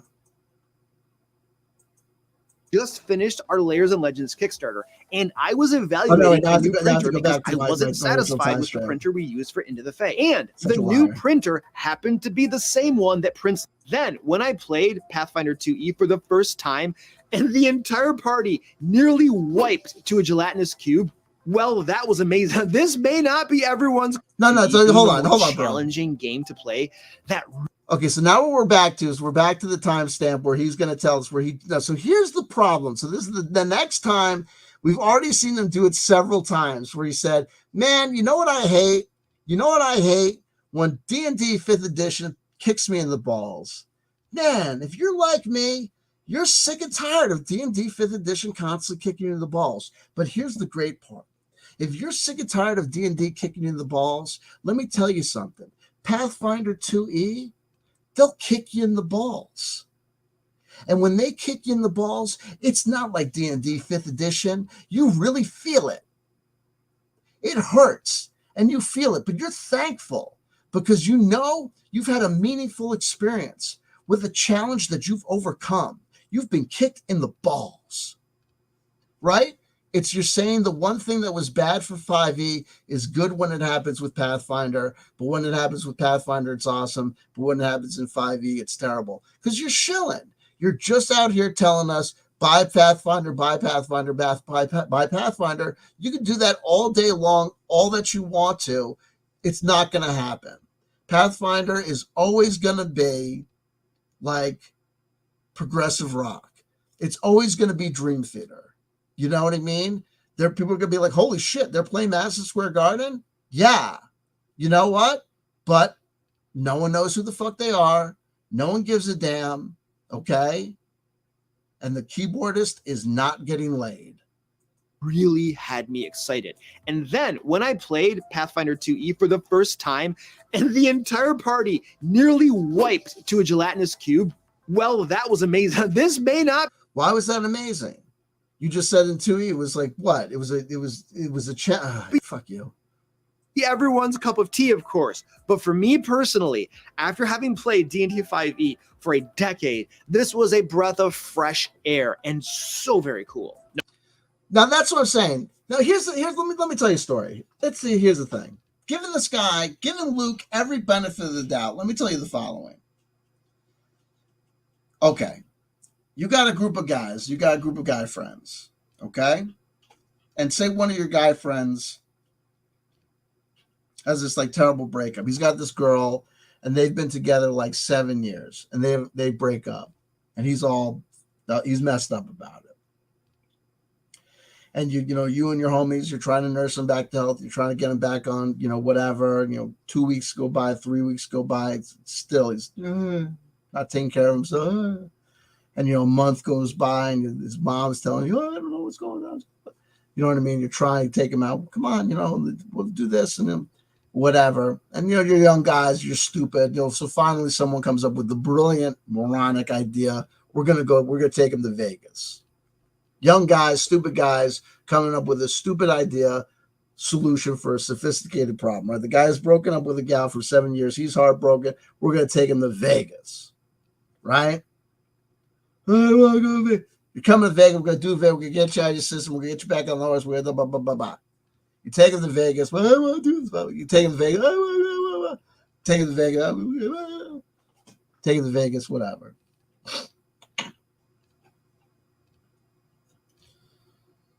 You're out there, whatever. You're on the floor, whatever. He meets someone. I don't know. You know what I mean? Get back on that horse. That'll be good for him. I don't know. Okay. Get him out of his system. Okay. So, and you think it's a good idea. Okay. Wrap it up, whatever. The next day, you see him come down at breakfast with him. Grin on his face ear to ear, and you think, oh, maybe it worked. Maybe this was a good idea. Maybe this was a good idea. Until he starts talking. And then you realize, because he starts telling you things like, those 7 years with Cheryl, I thought that was love, but now I realize that those 7 years were God trying to teach me everything about love, what love wasn't, so that when I met Lurleen, I would know in an instant what love truly was. And you're thinking, wait, where are we going with this? And he goes, and that's why, guys, finish up your breakfast, because when we're done, we're getting fitted for tuxedos. We're going down to the little chapel of love. I met her. She's the one. We're getting married. Slow down, Kimosabi. Whoa, buddy. Now, she may be lovely, and we're not rooting against her. But let's slow down. Let's think about it. Hold on, you know? Right? So even giving Luke every benefit of the doubt, if you were with Dungeons & Dragons for 5 years, 10 years, and after 10 years you realize that it sucked, then you have to ask yourself this question, Luke. Are you really qualified to say that Pathfinder 2e is that great after just a year? Or maybe just you meet the worst girls on the rebound. You know what I mean? This is the rebound. Number 8, the rules are more robust. The rules are more robust? What the fuck does that even mean? And it's not true. And if they are, FYI, and in case you're curious, where did these dickbags work before they worked at Pazio? FYI, and in case you're curious, here's the deal. I looked at that guy. I didn't recognize the guy's name at first. That guy, Derek Bonner. Where is it? Did I see it in here? I saw it in something recently. Ah, shit. If it's not in this one, it was one of the 4th edition books is in there with Cordell. Ah, shit. So your boy, who's the lead designer on Pathfinder 2e, he was at Wizards for 4th edition. So that's the other thing. Like, this guy will constantly go on and talk about Jeremy Crawford was at this place too. Where was I looking? Additional design and development, Pathfinder Player's Handbook, Arcane Divine and Martial Heroes. This goes back to 2008. This is 15 years ago. Additional design and development, Logan Bonner. Is our boy Bullman there too? I don't even know if Bullman's there, but Bonner's there. So fuck your mother. The rules are more robust. D&D 5e is hailed as rules light and easy to... No, it's not. What the fuck are you talking about? D&D 5e is not hailed as rules light. I mean, it's rules light compared to what? 1st edition? I mean, it's rules light compared to advanced D&D. I guess it's rules light compared to what? You know, GURPS or some things, you know what I mean? But don't really, it's not a rules light, it's not a reputation for a rules light system. To pick up and learn and play. And that can be a good thing. But what I discovered is that there are tons of situations that come up all the time that the rules just don't address. You are such a fucking disingenuous fucking liar. If you're going to tell me that that there are rules that in Pathfinder 2nd edition that are not that cover eventualities that are not covered in that are not covered in Dungeons & Dragons 5th edition, you can literally blow me. You can literally blow me. You're lying to kids. You're lying to kids 12 and up. That's so shitty. You're such a dick. I mean, honestly, fuck you. Fuck you. What situations? Falling, poison, extreme weather, temperatures. What the fuck situation is not covered by 5e that you see covered in Pathfinder 2e so eloquently? You get the fuck out of here. So the game master must make a house ruling and then keep track of it. Make another house ruling and keep track of it. And house ruling, and keep track of them. You are fucking lying. This guy's a fucking liar. Now at this point, I'm fucking pissed. Because Luke, you're fucking lying. You are fucking lying. And if not, you go ahead and you tell us. You got 4 little houses. You go ahead and tell us the 4 house rules that you had to come up with D&D 5e that you see addressed in Pathfinder 2e that you said, holy shit, there it is, that situation covered. Get the fuck out of here. Because at the time they came to Pathfinder Dungeons & Dragons 5e, these guys had already absorbed all of the work of Gary Gygax, Dave Arneson, Dave Zeb Cook, all those other dicks, Monty Cook, and everyone else and their mother, Skip Williams, and everyone else and their fucking mom up to that thing, and yada. You get the hell out of here. You just get the hell out of here with these fucking lies. You're lying. You're just lying to us, kid. You're just fucking lying to make that Pathfinder 2e money. You don't have you're not an affiliate at this point. You don't have a contract. Bullshit. Or maybe not. Why don't you tell us? Why don't you be perfectly fucking honest with us and tell us whether or not you're under contract with Pazio at this point? Or just have extreme inconsistency in your rules because you can't remember all your house rules. Or you write them all down in a notebook and a binder and keep track of it all. And woo! Oh, that's so horrible. Oh, that's terrible. Well, keep track of your house rules. Oh, man. Thank God there's Pathfinder 2e. Anyway, I've often wondered, if these are common situations, wouldn't it just make more sense to have made rules out of the box to address them? Why don't you just tell us what those fucking rules are? That would be a great example to say, here's the rule, here's this, here's that rule. Tell us, and so I'll know what you're fucking talking about. Rely on the game master to make house rulings. Well, it seems like the Pathfinder 2e design team was thinking the same thing. As I was reading through the Pathfinder 2e core rulebook, I ran across rule after rule that had addressed something that had come up more than once in my D&D 5e games, but that the 5e give us one fucking example. Rules hadn't accounted for. It was great. Oh, and by the way, the Pathfinder core rulebook, it's not just the player's manual. It's not just the player's handbook. It's the player's handbook and the DM guide as well. So don't be telling us that the rule is not in the player's handbook because,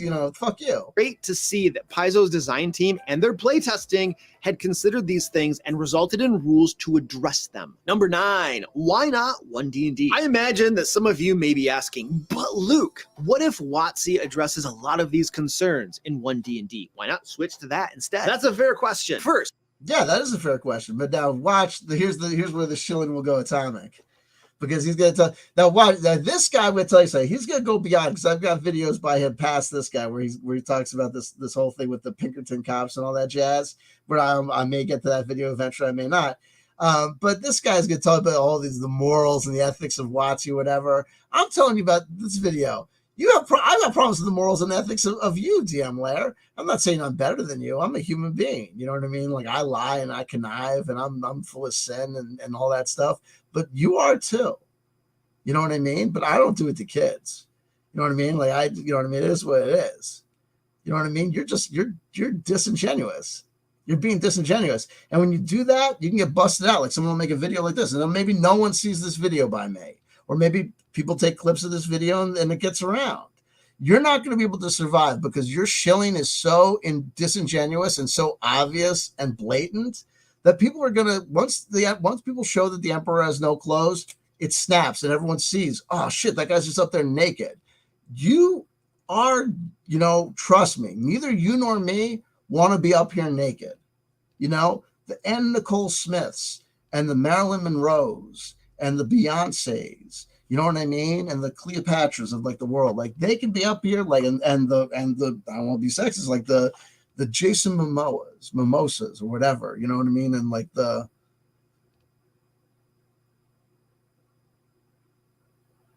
Magic Mikes of the world, right? Let them be naked, right? You know what I mean? But you and me, we should be clothed. Do you know what I mean? Gather the fig leaves so that our humiliation shall be our own. But you let it all hang out there, Summer Breeze. Your cheeks are bare to the world. The tide has gone out and you have no trunks, sir. If 1D&D is not going to be a new edition, which is what WotC is continuing to maintain, even though most of us don't believe them. Even if you'd have to be a fucking mind reader not to believe them. And who the fuck cares? And the core rules will remain unchanged. There would only be slight tweaking. Otherwise, it would be a new edition, right? And the only way Meanwhile, if you think about the core mechanic of rolling a D20, adding your ability scores, taking together your feats, skills, and modifiers, and blah, blah, blah. All of these games are the exact same fucking game ever since time immemorable. So stupid. To fully address my concerns with 5e would frankly be to create a new edition, probably. Also, I see no indications thus far that they have any intention of addressing anything I've mentioned thus far. In fact, I see WotC trending in the opposite direction. So you see WotC trending in the opposite direction of answering your questions. How the fuck would you note that? You're just saying shit. I sense in the ramifications of your attitude during this video a general tendency towards ignoring my future commentary. What? Let's just say things. Why should I wait a year or more to find out if one D&D suits my fancy? Why not? Well, why not? Well, why not? Here's an argument, because you have 133,000 subscribers. Here's the thing, dickbag. You have 133,000 subscribers off of 5th edition. You better want to just keep on playing that, because here's the thing that I've learned. When you change your tune, no one comes with you. I'm telling you, bro. You want to play, I'm going to tell you something, bro. You're going to see X percentage of your populace go back your play. And that percentage is going to be a smaller percentage than 100%. And I can guarantee you, you don't like 100% of what you had, and you wish that you had more. Then you wish your 100% was bigger, not smaller. So you're gonna divest yourself of a percentage of your current percentage. That's not wise, but you did it because of Roland, the guy with the charisma of nothing.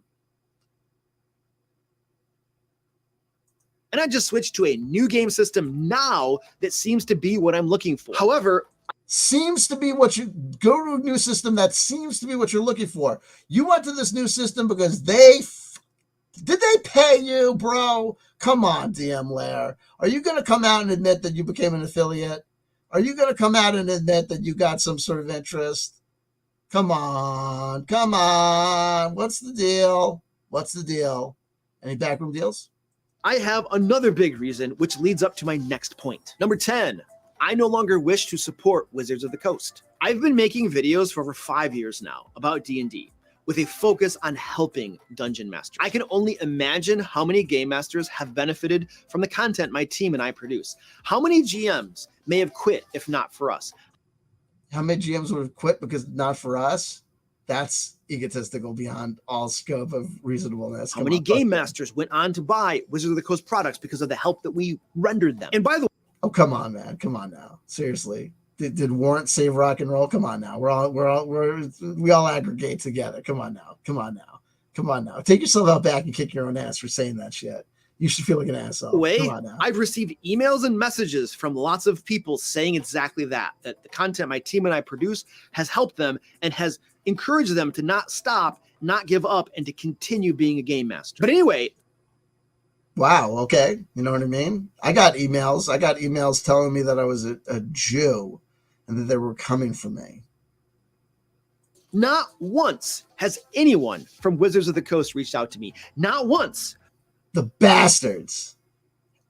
They should have reached out to you.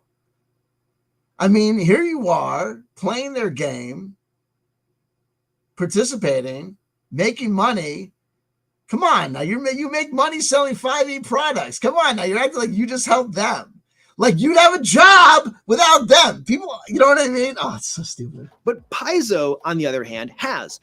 Paizo has. They've reached out to you. And there it is, folks. Paizo has reached out to the DM Lair. So you're talking to these corporate fuckboys.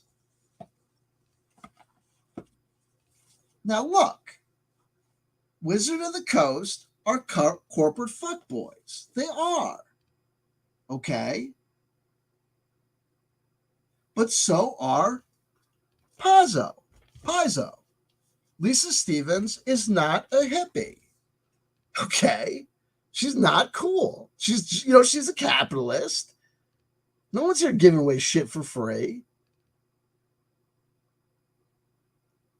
They're making moves for this orc license not because they want to be Wizards of the Coast. They want that OGL to be the ORC, not because they think that the OGL, not because they're trying to throw the ring into the fire to make sure that Sauron can never come back. They're not on some sort of grand quest to make sure that evil never rises again. And these people are lying to you if they act as though that Wizards of the Coast are some sort of demonic entity and Pazio are so different. This guy's mature enough. You see him talk about his team. You see the size of his fucking joint. Luke knows how to fucking make money. Luke's a fucking corporate professional. He's a boss. So when the boss lies, you know he's not doing it on accident. Paizo reached out to him. Of course they did. 133,000 subscribers. They know what they're trying to do. They're trying to make their YouTube army. They want their Mercer. They want their Critical Role. And these guys are all they're all trying to audition. And they're all trying to make it happen. And that's why they're out here it's not just, you notice these Pathfinder, they're not just saying why Pathfinder is awesome. And you notice how hard it is for them to just tell you what is so great about Pathfinder. They always got to tell you 5e sucks, WotC sucks, the Pinkertons, 5e, look, WotC did it again. This is why we're going to Pathfinder. They can never tell you why Pathfinder is awesome. You know why? Pathfinder is about as awesome as Burbank, fucking California. Yes, everything you can get in LA, you can get in Burbank, California. You want to get laid? You can get laid in Burbank, California. You want to smoke weed? I can get you weed in Burbank, California. You want to get some blow? You want to get some coke? We can get coke in Burbank, California. You want crack? You want heroin? You want pussy? You want dick? Whatever you want, you can get in Burbank, California. The only fucking problem is, however high, however party out of bounds you get in Burbank, California, you're still in fucking Burbank, right? It ain't LA. You go to the tallest building in Burbank and you're going to get the most fantastic fucking view of fucking Burbank. Pathfinder will always be fucking Pathfinder. Gary Gygax is Gary fucking Gygax. He's Gary fucking Gygax. You say the fucking name. I walk into the nerd fucking convention. I can walk into they can play. It's Magic the Gathering. They're playing Friday Night Magic. Hey, you fucking dorks. Gary Gygax. Hey, baby. Should we stand? Should we sit? Gary Gygax? She said Gary Gygax. Should we do? Take off our shirts? Right? I walk in anywhere. I'll go to hey, what's up, guys? In the comic book store, whatever. You see a bunch of guys over 37. You see guys over there 40. Hey, Monty Cook. Oh, Monty Cook. We know that name. Monty Cook. Hey, what? There's a Monty Cook. Right? Walking anywhere. Jason Bullman. Jason Bullman.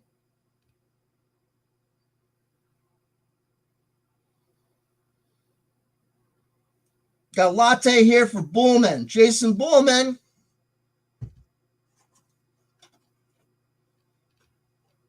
Lisa needs braces. Logan Bonner. Lisa needs braces. Logan Bonner. Mr. Personality. Oh my God. I really like to keep my beard trimmed.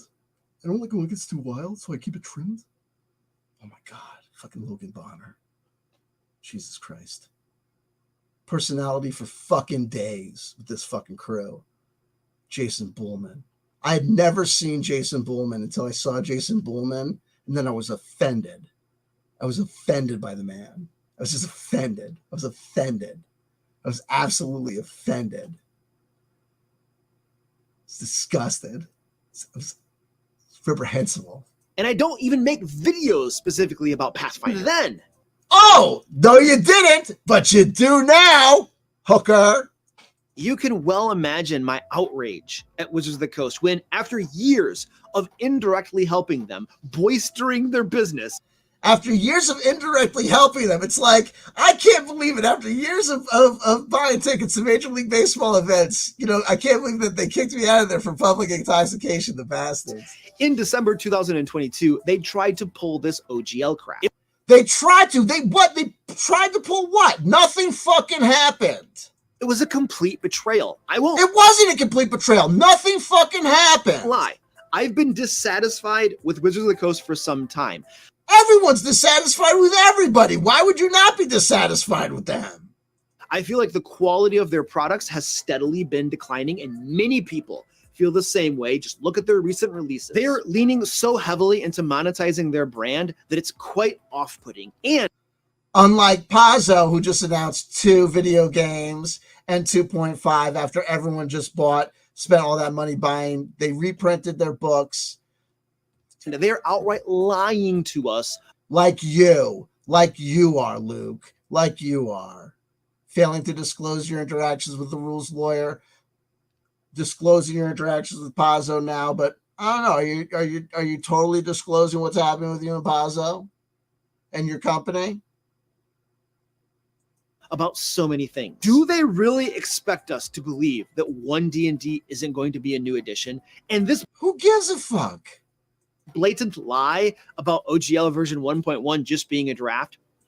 A blatant lie about just being a draft. Forget about whatever blatant lie is. It's now bootstrapped. OGL, the first edition of the OGL, which covers the original SRD and 3.5 SRD, and now puts the Creative Commons in 5th edition Creative Commons, has been bootstrapped. It is now as good as gold, can't be sold. Whatever you want to do with those original SRDs are fucking fantastic. And meanwhile, thanks to that, if you want to play Pathfinder, don't play Pathfinder 2nd edition, because I'm telling you now that Pathfinder has gone on to 2.5, and especially now that they've gone all this way, I'm telling you what's going to happen next. You don't want to believe it? Watch this.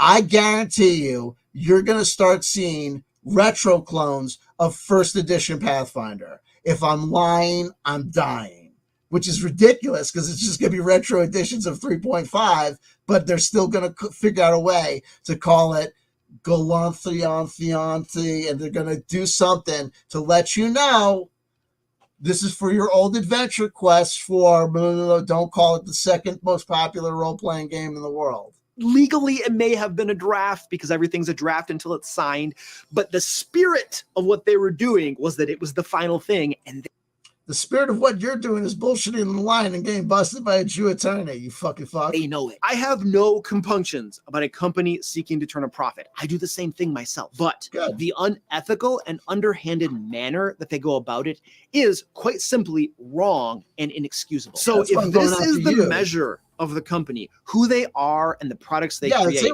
then I think it's time. I mean, talk about it. See, when it's a company, it's just like a company. So it's like a company being a company. So when it's a person like Luke from the DM Lair, so he's like, when you criticize a company, you can make like a vague speculation about a company. But when I play videos of you being a disingenuous jackass and lying to people and being like just a complete, total, obvious shill, in my personal opinion, but I think that I've established it fairly succinctly and fairly well.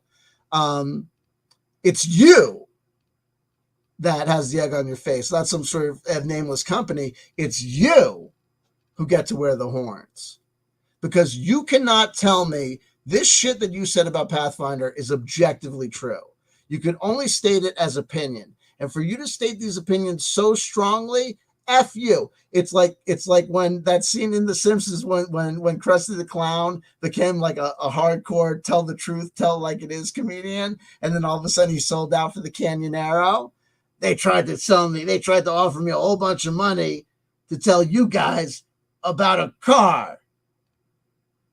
And I'm just here to tell you about the Canyonero. Talk about Rumi. Time for me to move on. Not only will I no longer support them by buying their products, but as an influencer in the space, I feel that I can no longer, in good conscience, continue to drive folks in their direction. So, oh, really? Oh, really? So I guess you've taken all your 5e products off of the market. No, you haven't. And I suppose you're going to tell us that you're not going to develop for 5e anymore, because that would be consistent with what you just said about not driving material to their product anymore. And if you tell us that you are developing for 5e moving forward, that would be a complete contradiction of what you just said, rendering everything that you just said so impassionately a total nullity. But when someone says something about truth and justice in the American way, and then it turns out to be a total nullification, then they really look like a shitbag. So I hope against hope that you don't automatically just contradict what you just said in a little bit by saying that you're continuing to do shit with 5e, because that would make you look like a real shitbag. That would make you look like you're the kind of guy that will just say things to say things. The first change I'm making is personally moving to Pathfinder 2nd Edition for some of my games. I'll continue to run D&D 5e for some of my games because, frankly, there are lots of monsters from Kobold Press that I haven't used, and I'm excited to do so. And there you go. So everything you just said, you just contradicted. You said you weren't going to support 5e and continue to do stuff, but you are going to keep on running the campaigns. What's next? Are you going to further down and further your contradiction and continue to support 5e? I think you're gonna. And I know that lots of my players still like that game system. Again, there's nothing wrong with the game system. There's something. There's actually, wait, hold on. He says there's nothing. He just said there's nothing wrong with the game system. Then he puts in this thing. There actually are some things wrong with 5e, but that doesn't make it a bad game system. Okay. And like you're going to tell us that Pathfinder 2nd Edition is perfect. Wrong with the company that produces it. But there will be a trend toward new game systems, particularly Pathfinder 2nd. Okay, let's see if we see other game systems other than Pathfinder 2e. We'll see. As far as my videos go, I'll still make content for Game Masters. That won't change. I love Game Masters, and my heart will always be to help them as much as I can. However, and you may have already noticed this, we won't be calling them Dungeon Masters anymore. That's a D&D term that I'll be leaving behind. Now, I know that. Here's the problem. He says that's a DM term that he's going to be leaving behind. He's branded as the DM Lair. He's got a check mark on YouTube for the DM Lair. He's the DM Lair on YouTube, on Twitter. So he's just going to be using the word GM, but he's still going to be the DM Lair. That's going to be tough, bro. And FYI, and in case you're curious, you still have the red dragon over here and you're called the DM Lair, but you're going to constantly be saying GM and saying that you're going to leave this DM term behind? That's idiotic. And it's not going to work. We're still called Metallica, but we cut our hair and we're singing songs about. Lots of people will continue to play D&D 5e, so I'll probably still create videos specifically for 5e.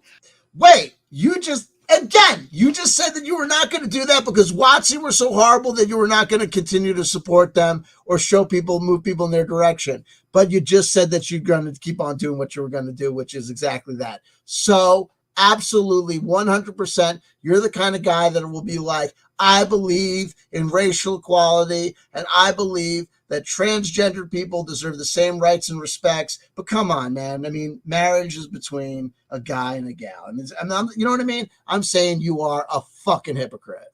I don't think it would be right for me to stop doing that just because I don't support Wizards of the Coast. That would be. So you're a fucking hypocritical liar. You're just going to keep on saying shit. I don't even know if you're a hypocritical liar, if you're just a person that's just juking and driving and trying to survive today.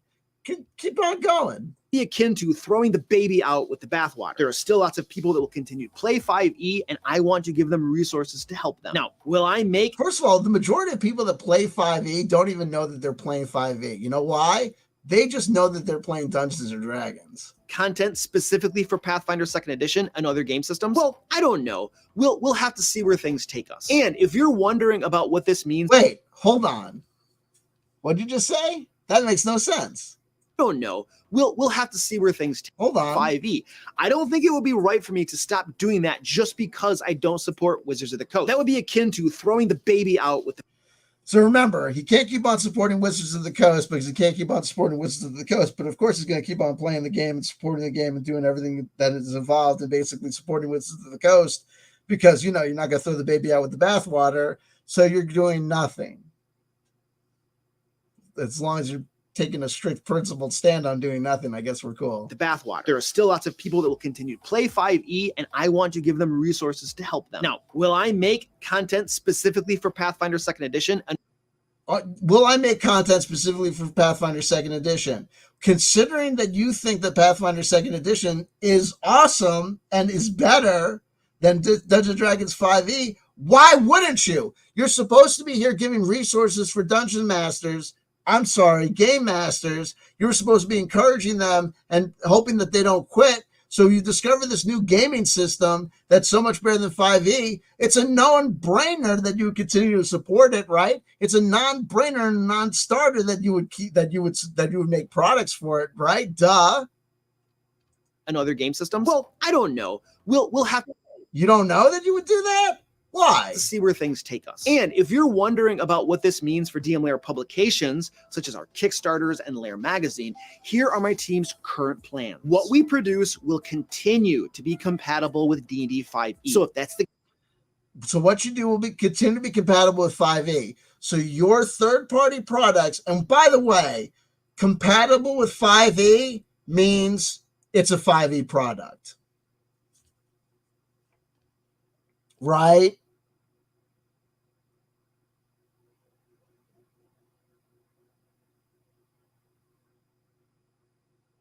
So you continue to make third-party 5e content, but I thought you weren't going to keep on supporting Wizards of the Coast. Oh, but you are, because you're making third-party content. In what way is making third-party content for Wizards of the Coast not supporting Wizards of the Coast? I'm sorry. Do you see how this is just insanity? It's insanity, but it's got 105,000 fucking views. Well, I've got no views. This is insanity. This is the problem. The game system you're running, you like it, and you will continue to use it, don't worry. We're still going to give you resources to help you. That's not going to change. As I said, lots of people will continue to play the system, and we want to provide resources for them. However, we're also going to start publishing Pathfinder 2nd Edition content. You just said that you didn't know if you were. Right now, we're in that transition stage where my team is working on getting some of our resources translated over into Pathfinder 2nd Edition. We're learning the process, the system, and how it works as far as our company and business systems and processes go to be able to do that efficiently and effectively. Now, starting with some of March's content, which is already passed, we rolled out Pathfinder 2nd Edition content. And then in every month going forward, we're going to have unofficial releases that will have Pathfinder 2nd Edition content for you. So it's amateur hour. So these guys don't even know the fucking system in and out.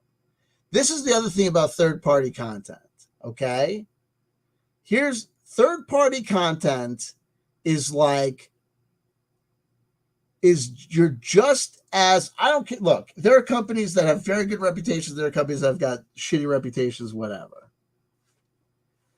But essentially, third-party content is like, you don't know what you're getting. You know what I mean? It's like pressed pills. It could be heroin, it could be fentanyl. You don't know what the fuck it is. Okay? So by his own admission, this guy's been fucking around with 2nd Edition Pathfinder for under a year. And they're already making third-party content for it.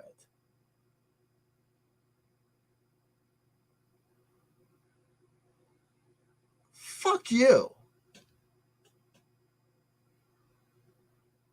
I mean, granted, this is not rocket fucking science, but I would want a guy to be a little bit more fucking familiar with a system before he starts making third-party content for it. I'd like my third-party content to be made by fucking experts, right? Get your 10,000 hours in on it before you fucking start making third-party content. And by his own admission, he doesn't fucking really know the system, but he's making content for it. Why? Because they think there's going to be a market for it. There's not going to be a viable content market for third-party second Pathfinder shit. You want there to be. There's not going to be. I mean, it's going to be as viable as it is. Are people going to make fucking some money? Yeah. And then once we get the system and process all ironed out and working smoothly, things will start coming out as official. First of all, that's a ridiculous statement, because the fact of the matter is that if your company knows how to publish material, knows how to make material, whatever, you know how to do this shit. Whatever he just told you is, we don't know how the system works. We don't actually know how to fucking play, so we don't know what we're fucking doing, but we're going to start making shit anyway. Why? Because you've got some fucking affiliation with Pathfinder now. Releases in these nice fancy PDFs that we put out when we do 5th edition content. So anyway, nice the two I didn't read PDFs. is my team and I are going to start publishing both D&D 5th edition and Pathfinder 2nd edition, and it has already begun. So whichever system you're playing, we're going to have stuff for you. That way we can continue to serve folks who are running 5th edition, but also serve those who are moving on to Pathfinder 2nd edition. Now, whether you'll be playing D&D 5th edition, Pathfinder 2nd edition, or another system, there's a really cool old school way to run RPGs that emphasizes exploring the unknown and delving into mysterious locations. known as the hex crawl. However, hex crawls are often boring and boggy, which is why you should watch this video right here to learn how to run hex crawls so that they are fun and exciting for you and your players. I don't have a problem. I don't have a problem with him with hex crawls. That's fine. Boom. It is what it is, folks. So it is what it is. Here we go. So I'm going to catch up on DM for Life's commentary. So I'm coming back to the live chat. It is what it is. So, folks, 2 hours and 24 minutes analyzing an 18-minute video by this guy. And it is what it is. Look, what is my analysis? My analysis is editorial, and it's opinion. I'm not a mind reader. So I can't really tell you what Luke's mindset is. I can tell you that I believe that it's established that he's being absolutely disingenuous when he tells you this whole origin story of how he got involved with Pathfinder 2e. No, look, he's part of this crew of YouTube 5e guys that made the move, got roped in and made a decision to go 2e for a business reason. God bless him. He's allowed to do that. But when then you come out and say, WotC are pieces of shit and they're anti-person and they're this, that, and the other thing. And I know that you're doing that, not because you're doing that because you think that truth about WotC has to get out, but you're doing that because you think it's going to behoove your corporate partners or corporate, supporters or people you're going to plan to work with over at Pazzo or whatever with Pathfinder. That's being disingenuous. And I think if someone's being disingenuous, I'm going to talk about it in the marketplace of ideas. And if you think that I haven't established my case, you think there's a debatable position or a debatable point about it, you can make that, But it is what it is, and it's time for people to be, I think, to be very, very strict and very, very honest with people. People that are not intellectual property law attorneys had no business talking about that OGL or any issues attached to that OGL, especially guys like the rules lawyer who's really, I got to be completely honest. I've made the assessment, and I think it can be made. This man has not worked as a professional lawyer for quite some time. And that's not a sin. There are plenty of people who get a law degree, pass the bar exam, become admitted, and then don't find work and then find other things to do. But then to come out and say, I'm a lawyer, as if you're constantly involved in legal practice, you're constantly involved in the legal analysis of legal issues, and then especially to come out and start talking about complicated legal issues that you have no business talking about, like intellectual property law, like you could just pontificate about it, that's dangerous. And I don't think it's enough to say, I'm not your lawyer and this is not legal advice. It's the biggest joke of a cover your ass in the world, right? It's like all those people like, this is not economic advice, this is not business advice or investment advice, but if I'm investing and I invest in this company, and I'm a millionaire, but this is not investment advice, but I'm telling you I'm a millionaire and I invest in these companies, but it's not investment advice, then what is it? Then what are you telling? Why are you on TV talking to me about investments if it's not investment advice, right? It's not that it's not investment advice. Of course it's investment advice. And they're telling you that it's not investment advice, not because it's not investment advice. They're telling you that's not investment advice to cover their ass. So that if you lose a whole bunch of money, come back to them and say, you said all this shit on the TV and then I did what you said. And I didn't tell you to do it. I said no investment advice. I told you I'm not your lawyer. No, if you're not my lawyer and this is not legal advice, then what the fuck are you talking about? You're talking because it gets you views. So you know what? Rules lawyer, knock yourself out. Get views talking about lawyer shit that you don't fucking know because you're not in you're fucking, first of all, you're dim as fuck. And here's the other thing about people and lawyers. You're all smart enough to know that lawyers are a fucking joke 24 hours a day because you deal with lawyers all the time. You know that we're schmucks, right?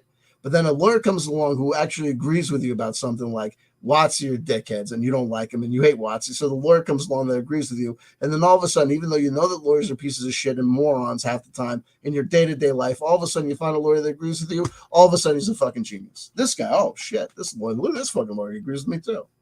And all of a sudden these people are fucking geniuses. They're morons. They're all morons.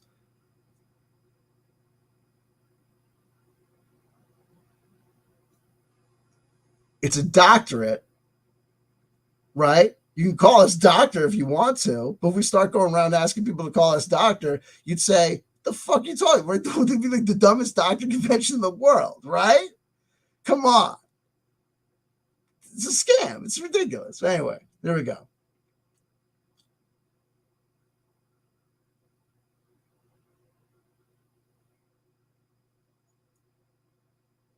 Here's Tim Frey. Homie always looks way away from the camera whenever he tells an obvious stretch. Oh, the guy, no, absolutely. Oh, he's always, I'm over here. No, it's absolutely. DM for life. Let me say this. TTRPGs are a strange product. It's getting stranger all the time. They are basically a guideline to tell you how to use your brain. Heavy rule systems make it harder and harder for you to use your brain and stunt your creativity. And that's also the delusion that if we provide more rules, that it's going to make it more realistic or make it work better or make it function better. And it doesn't. All it does is it bogs it down. You know what I mean? Then because it's hard to crack the formula, you rely more and more on their products and supplements. Yeah, and it's also just basically consumer culture. Listen, I love product. I have no problem buying books, right? But it's true. It's a self-generating cycle that we've seen repeat itself over and over and over again. The basic rules come out. The basic system comes out. And then here come and there's 20 new classes, and here's 10 more skills, and here's a new environment, and here's a new place to take your explorations into space and take it under the deep blue sea. And this, and again, a little housekeeping rule here, a new addition here. And before you know it, the one simple, elegant system becomes expanded out. Until well, here's the new addition. We're going to streamline it down, or we're going to bring it down, or whatever. And then we get into this new place where, look, we talk about the 20-year nostalgia loop, and we talk about history repeating itself. And here we have history repeating itself. We have Pathfinder 2.0 and 2.5 with this remaster from 2019 to 2023. It almost repeats the Dungeons & Dragons 3.0, 3.5 life cycle from 20 years early almost perfectly.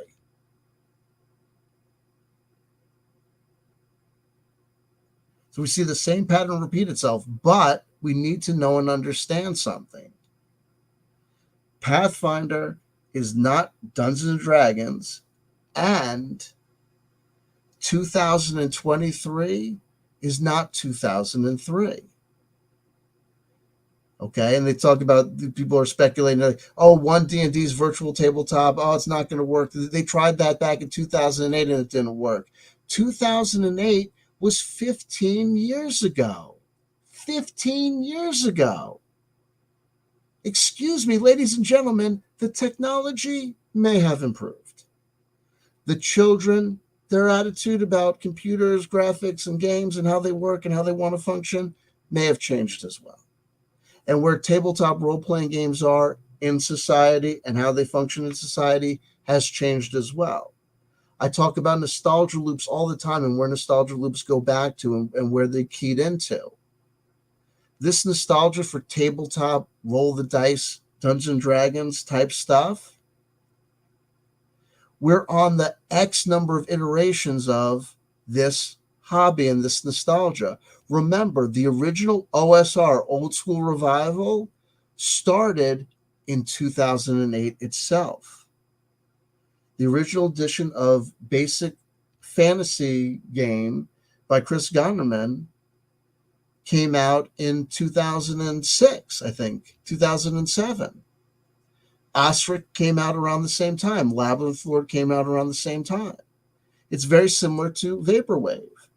And the high point of the kind of the OSR and its height was probably around 2013, 2015. It's absolutely still around, but it's not moving the way that it was. The biggest movements in OSR probably already have happened. With Swords and Wizardry and the basic fantasy game, it's the rules are already there. Like, people keep on coming out with their edition of BX and whatever, but it's the thing, 1 D&D and the reiterations of 1 D&D perpetually, that's all been done, kind of.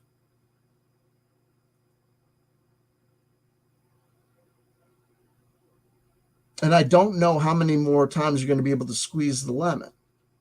You know, at a certain point, the stuff doesn't become forever, you know, recyclable. I'll give you a perfect example. My kids don't know who Elvis Presley are, and they kind of never will. There's certain music that you can play and you can realize that's no longer going to garner a new audience, right? Blue Suede Shoes by Elvis Presley. If you play Blue Suede Shoes for Elvis Presley today, my mom likes it, right? She's old. So Blue Suede Shoes, right? Whatever. But if you play Blue Suede Shoes and you listen to it honestly and you're not doing your whole Elvis Presley's the king, man, like wanting to make yourself love it for whatever reason, if you just listen to Blue Suede Shoes, you realize it's like, you know, Mary Had a Little Lamb. It's like the stupidest, dumbest, stupidest thing you've ever fucking heard in your life. It's like ridiculous how lame it is. No one's going to, it's never going to chart again. No one's going to ever like take Blue Suede Shoes to the top again. The Blue Suede Shoes has had its time in the sun. It's done. It's over. At a certain point, you know, this stuff is like gonna be as retro as it's gonna get. You know, String of Pearls, like shit your grandma listened to. Like there's stuff that's like old and it's still good, but there's stuff that's old and it's just old. I don't know. It is what it is. Anyway, it is what it is. Here we go.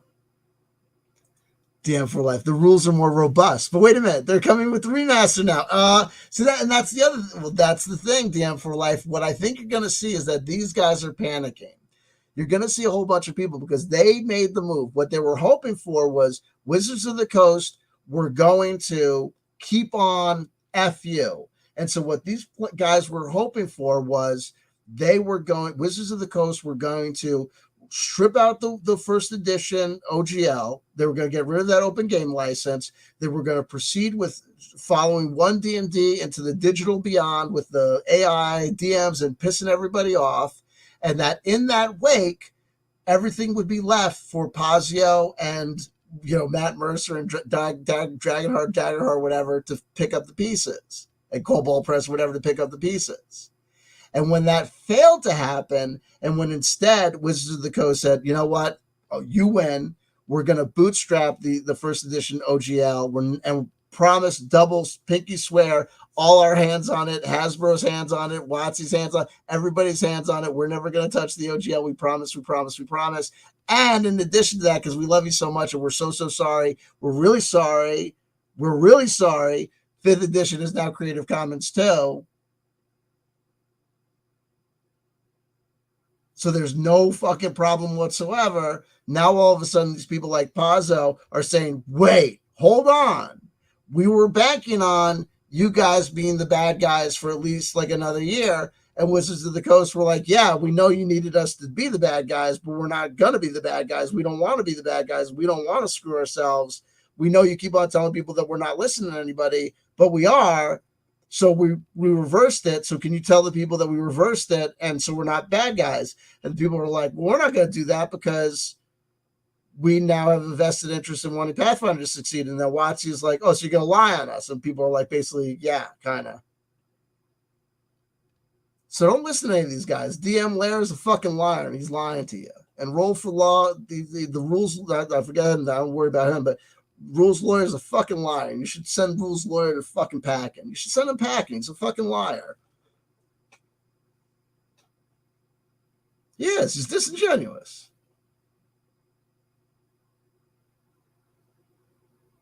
He's lying to himself. He is. Because if you don't practice law on a daily basis, if you're not making your business, if you're not a lawyer, you're not a lawyer. And you shouldn't tell people you're a lawyer just because it's cute to say you're the rules lawyer, because that's the, you should say, it's just a fucking name and I have a law degree, but I don't practice. And if you do practice, well, shut my mouth. You can say, I went to court the other day and I go to court all the time, and you could shut your mouth because I go to court all the time. And I'll say, shut my mouth. I go to court all the time. I don't think you're going to do that because I don't think you go to court all the time. I don't think you go to court at all.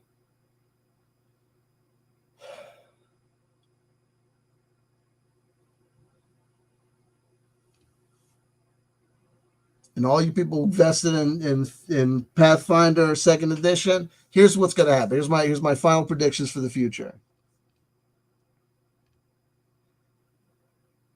They were saying to you that Wizards of the Coast were going to destroy tabletop role-playing games. Well, here's what really is going to be the hard blow. Whatever Wizards of the Coast does, Wizards of the Coast is going to do. And what's really going to cause a lot of damage is that in this wake, in the scramble to get people to abandon Wizards of the Coast and abandon Dungeons and Dragons, because that's what people are doing. People are saying, you got to forget Dungeons and Dragons 5th edition because of Wizards of the Coast and because of all the terrible things they did. You got to come over and do something else, anything else. So it's not 2009. It's not 2010. So people aren't just going to go, oh, Dungeons and Dragons 4th edition sucks. We don't want to play 4th edition. So what's the alternative? There's a viable alternative. There's really one viable alternative. People are still playing 3.5, but they're playing under this different name. It's Pathfinder, but you still know it's the real deal because Monty Cook did the forward. It is what it is. It's still the same thing. Oh, that's gone. So now, in 2023 and going into 2024, the alternative to Dungeons and Dragons, people are going to say, oh, you want alternative to Dungeons and Dragons? There's Pathfinder, there's Daggerheart, there's Kobold's Valiant Hearts of the whatever, forever, douchebag, whatever nonsense. Oh, in addition to the OGL, now we're going to have the Orc license, or some things under the Orc license, or some things under the OGL. And guess what's going to happen? Some genius, some regular old fool is going to go ahead and go to Lulu or go to Amazon Print on Demand. And you know what they're going to do? They're going to take the open game license from Wizards of the Coast, and they're going to take the Orc license. And you know what they're going to do? They're going to put both of them on the same book because they're idiots. And you know what that's going to do? That's going to create an actual legal fucking problem. Because all of this open game license, copyleft, all of this license shit is craziness, none of which has really been adequately touched by the courts. And that's why all of these lawyers should have said, you know what? None of this has been touched by case law. No one has really discussed this. No one has really looked at this. So we can't really tell you anything about how this would go down or how this would work. That's what they would tell you if they were actually competent. They're not. They were all blinded by their desires and ambitions to get more views, so they go ahead and made asses out of themselves. That's life. Here we go, DM for Life. Remasters the biggest scam. They clean their stock, and now they're announcing a remaster. Oh, wait, I guess I have to buy the new edition now. Exactly. They didn't just clean out their stock. They cleaned out their stock, and they reprinted. My understanding is they reprinted not once, but twice, DM for Life. So no one understand just how scummy these guys are, just how Pazio is. These guys, Lisa Stevens has never been cool. No, wait, man, let's give them that at least. But here's the punchline. They didn't pay me. They didn't pay me. Why am I helping them make money? Wait, I thought your message was to help Dungeon Masters, right? There you go. Oh shit! In good conscience. Oh no, man! How could he say that with a straight face? It's actually listen. They. I don't even think these guys know what they're saying. What happened with the rules are more robust? Bullshit. He just said. This guy's there. Oh, I'm telling you, DM for Life. You figured it out. This guy is just hey over here. And the thing that I love, I mean, the thing about D&D 5e was the game would just drag on at high level play for hours and hours. Then. Oh my God, I would go to Pathfinder 2e and the game would go on with these high tension moments. It would just stretch out these long extended interactions. And you'd be at the seat of the edge of your seat. Shelley McShillerson on the show. I just hope CR actually makes a decent system. Critical Role makes it actually. I actually did some speculation about what Critical Role's. We'll see what their system is. Look, you know what their system's going to be? It's going to be what it is. And in the meantime,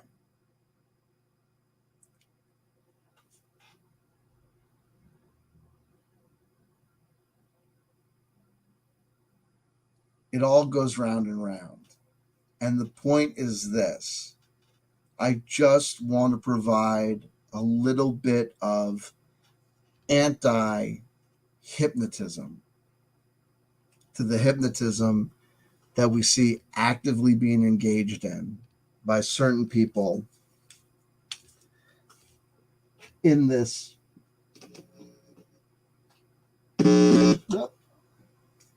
tabletop role-playing gaming community space. And there's nothing new under the sun. And 4th edition came and went. And 5th edition is here. And Pathfinder 2nd edition is what it is.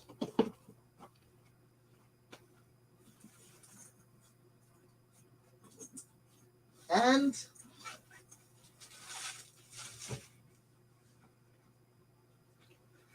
I know I try and stick to the time loops, but also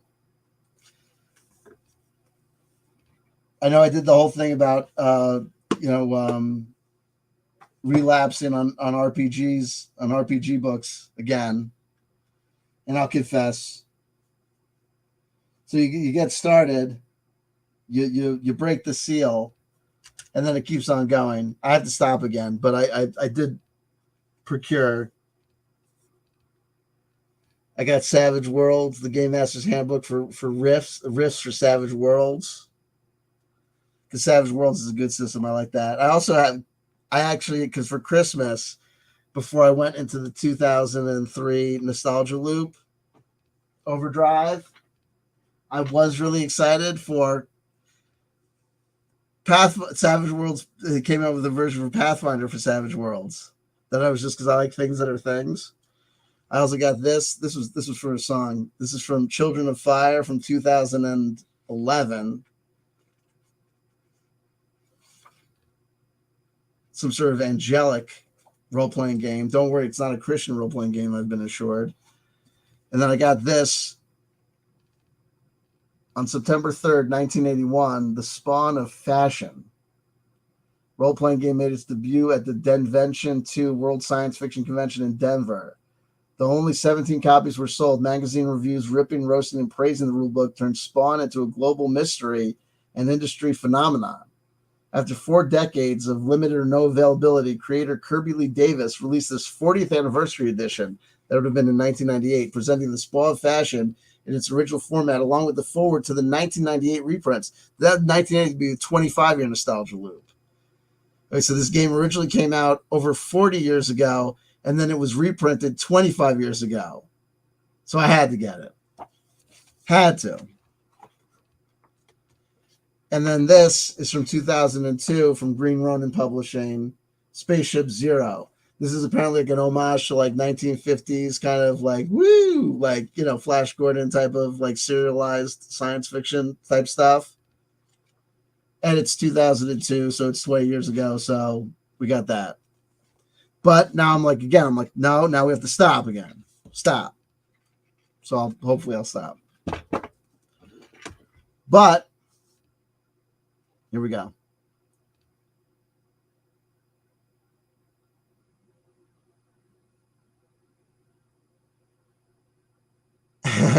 Here we go. Watch this guy makes content for Dagger Heart once Critical Role announces it. Most likely. Look, there you go. Depends on it. I don't know. He might have an NDA with Fazo. I think this guy. Well, here's the thing. I think this guy has signed an affiliates deal with Pazio, and I think he's going to just do. He's going to be just doing 2E, but we don't know. I just hope CR actually is a decent system. Then we got another comment. Oh man, I have 6 Rifts books for Savage Worlds. I love the setting. The system is good too. No, absolutely. Hey, listen, Rifts. I like transdimensional things, but that's another thing. Anyway, what else did I get? We have a new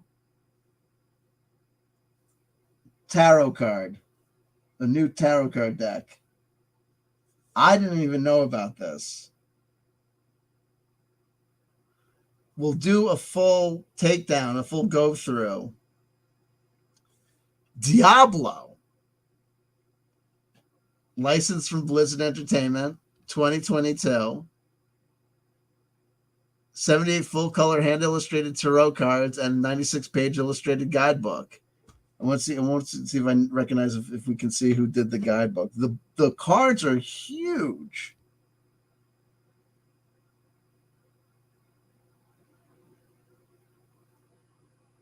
Edited by Elena Cohen and Eric Giron. I don't know the names. Oh, written by Barbara Moore. The Sanctuary Guidebook was written by Barbara Moore. I recognize that name for sure. So I'm very much looking forward to that. So look, let's do this. We always do a tarot card. So I'll do a quick shuffle. These cards are bonkers big. They're big, so they're a little bit hard to handle. Let's see what's gonna be our first card from this bad boy. So a card for today's stream about this subject, about this whole to-do, about this whole goings on. 3 of Cups. The 3 of Cups is a card of celebration. 1, 2, 3 is the magic number. 3 coming together. The triangle is the most powerful, strongest geometric shape. So I see bracing things like in architecture. In a traditional Rider-Waite deck, we usually see the 3 of Cups with 3 maidens, dancing around each other in celebration. Here, obviously, we have more stern characters, but whether you are bedecked in dark or whether you're bedecked in light, all have time to celebrate what you celebrate. And it's a party. So if we think about Pathfinder, Wizards of the Coast, the communities, and our opinions, even if we're fighting, we're still engaged in some activity that we're enjoying and we're liking. We're still playing a satisfying game. We're still working it out and involved in the celebration of life. And just like these menacing characters on the card, our partying may seem quite scary and dangerous to other observers. Let me take a look at, I rate Barbara Moore's writing on the tarot very highly. So I'm going to look at her guidebook and see what she has to say. They give an upright and reverse meanings. I tend to not work reversals, so I'll just do this. Celebration, friends, savored moments. Gathering in love and friendship is inspiring and comforting. Surround yourself with those who you truly love and admire and who feel the same toward you. Celebrate each other and the joy of being alive. This camaraderie will help you navigate the turbulent times and fully enjoy the good moments. Accept any invitation with jovial anticipation. Reversed, excessive revelry. Uncomfortable situations, forsaken soul. One or several of your relationships are damaged. Celebrating becomes unhealthy, leading to disaster in other areas of your life. You find yourself in strange scenarios, trapped with those you don't care for. You might find yourself left out of your normal social strata. So be careful of the parties that you attend and the parties and the company you keep as well. It may be fun and it may be a celebration, but what I think happened to good Luke is this. What seemed like a very, very good idea at a certain time, Wizards of the Coast is going down in flames. We're all going to come out like winners if we just do this. All this could be yours if you just play ball. And what is playing ball? Not being exactly 100% honest. Not being completely sincere. Saying things not because of why you're saying them, but for some slightly different ulterior motive. When you start gambling and you start doing that, you go into some dicey areas and you can start getting fucked up. Okay? And that's what I think happened here. You're shilling like a villain, and when you shill like a villain, you're going to get caught out there. There's no way that anyone, I think, could see this video unless they're just, I mean, look, here's what's going to happen with the majority of people that watch the DM Lair material.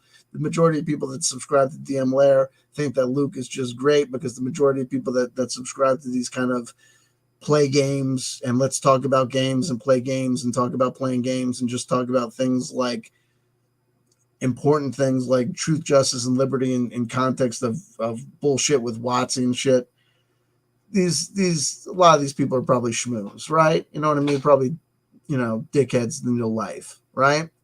But hopefully some people get turned on. It is what it is, man.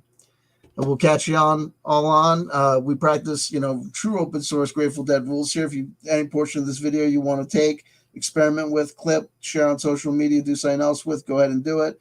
Like, comment, and subscribe. If you like, comment, and subscribe, if you interact with the material, then YouTube knows that the material is of value. If you don't do anything like that, then YouTube says this material sucks and they take your interaction. If you don't like, comment, and subscribe on a video that you watch, you're basically almost telling YouTube this video actually sucks.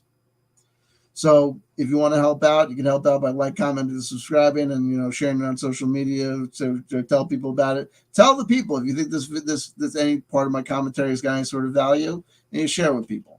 Is what it is. Okay? I'll talk to y'all again real soon. I love you. I love you. I love you. If nobody told you they loved you today, somebody just did, and that somebody is bench pressing Jason Bullman's hair gel collection.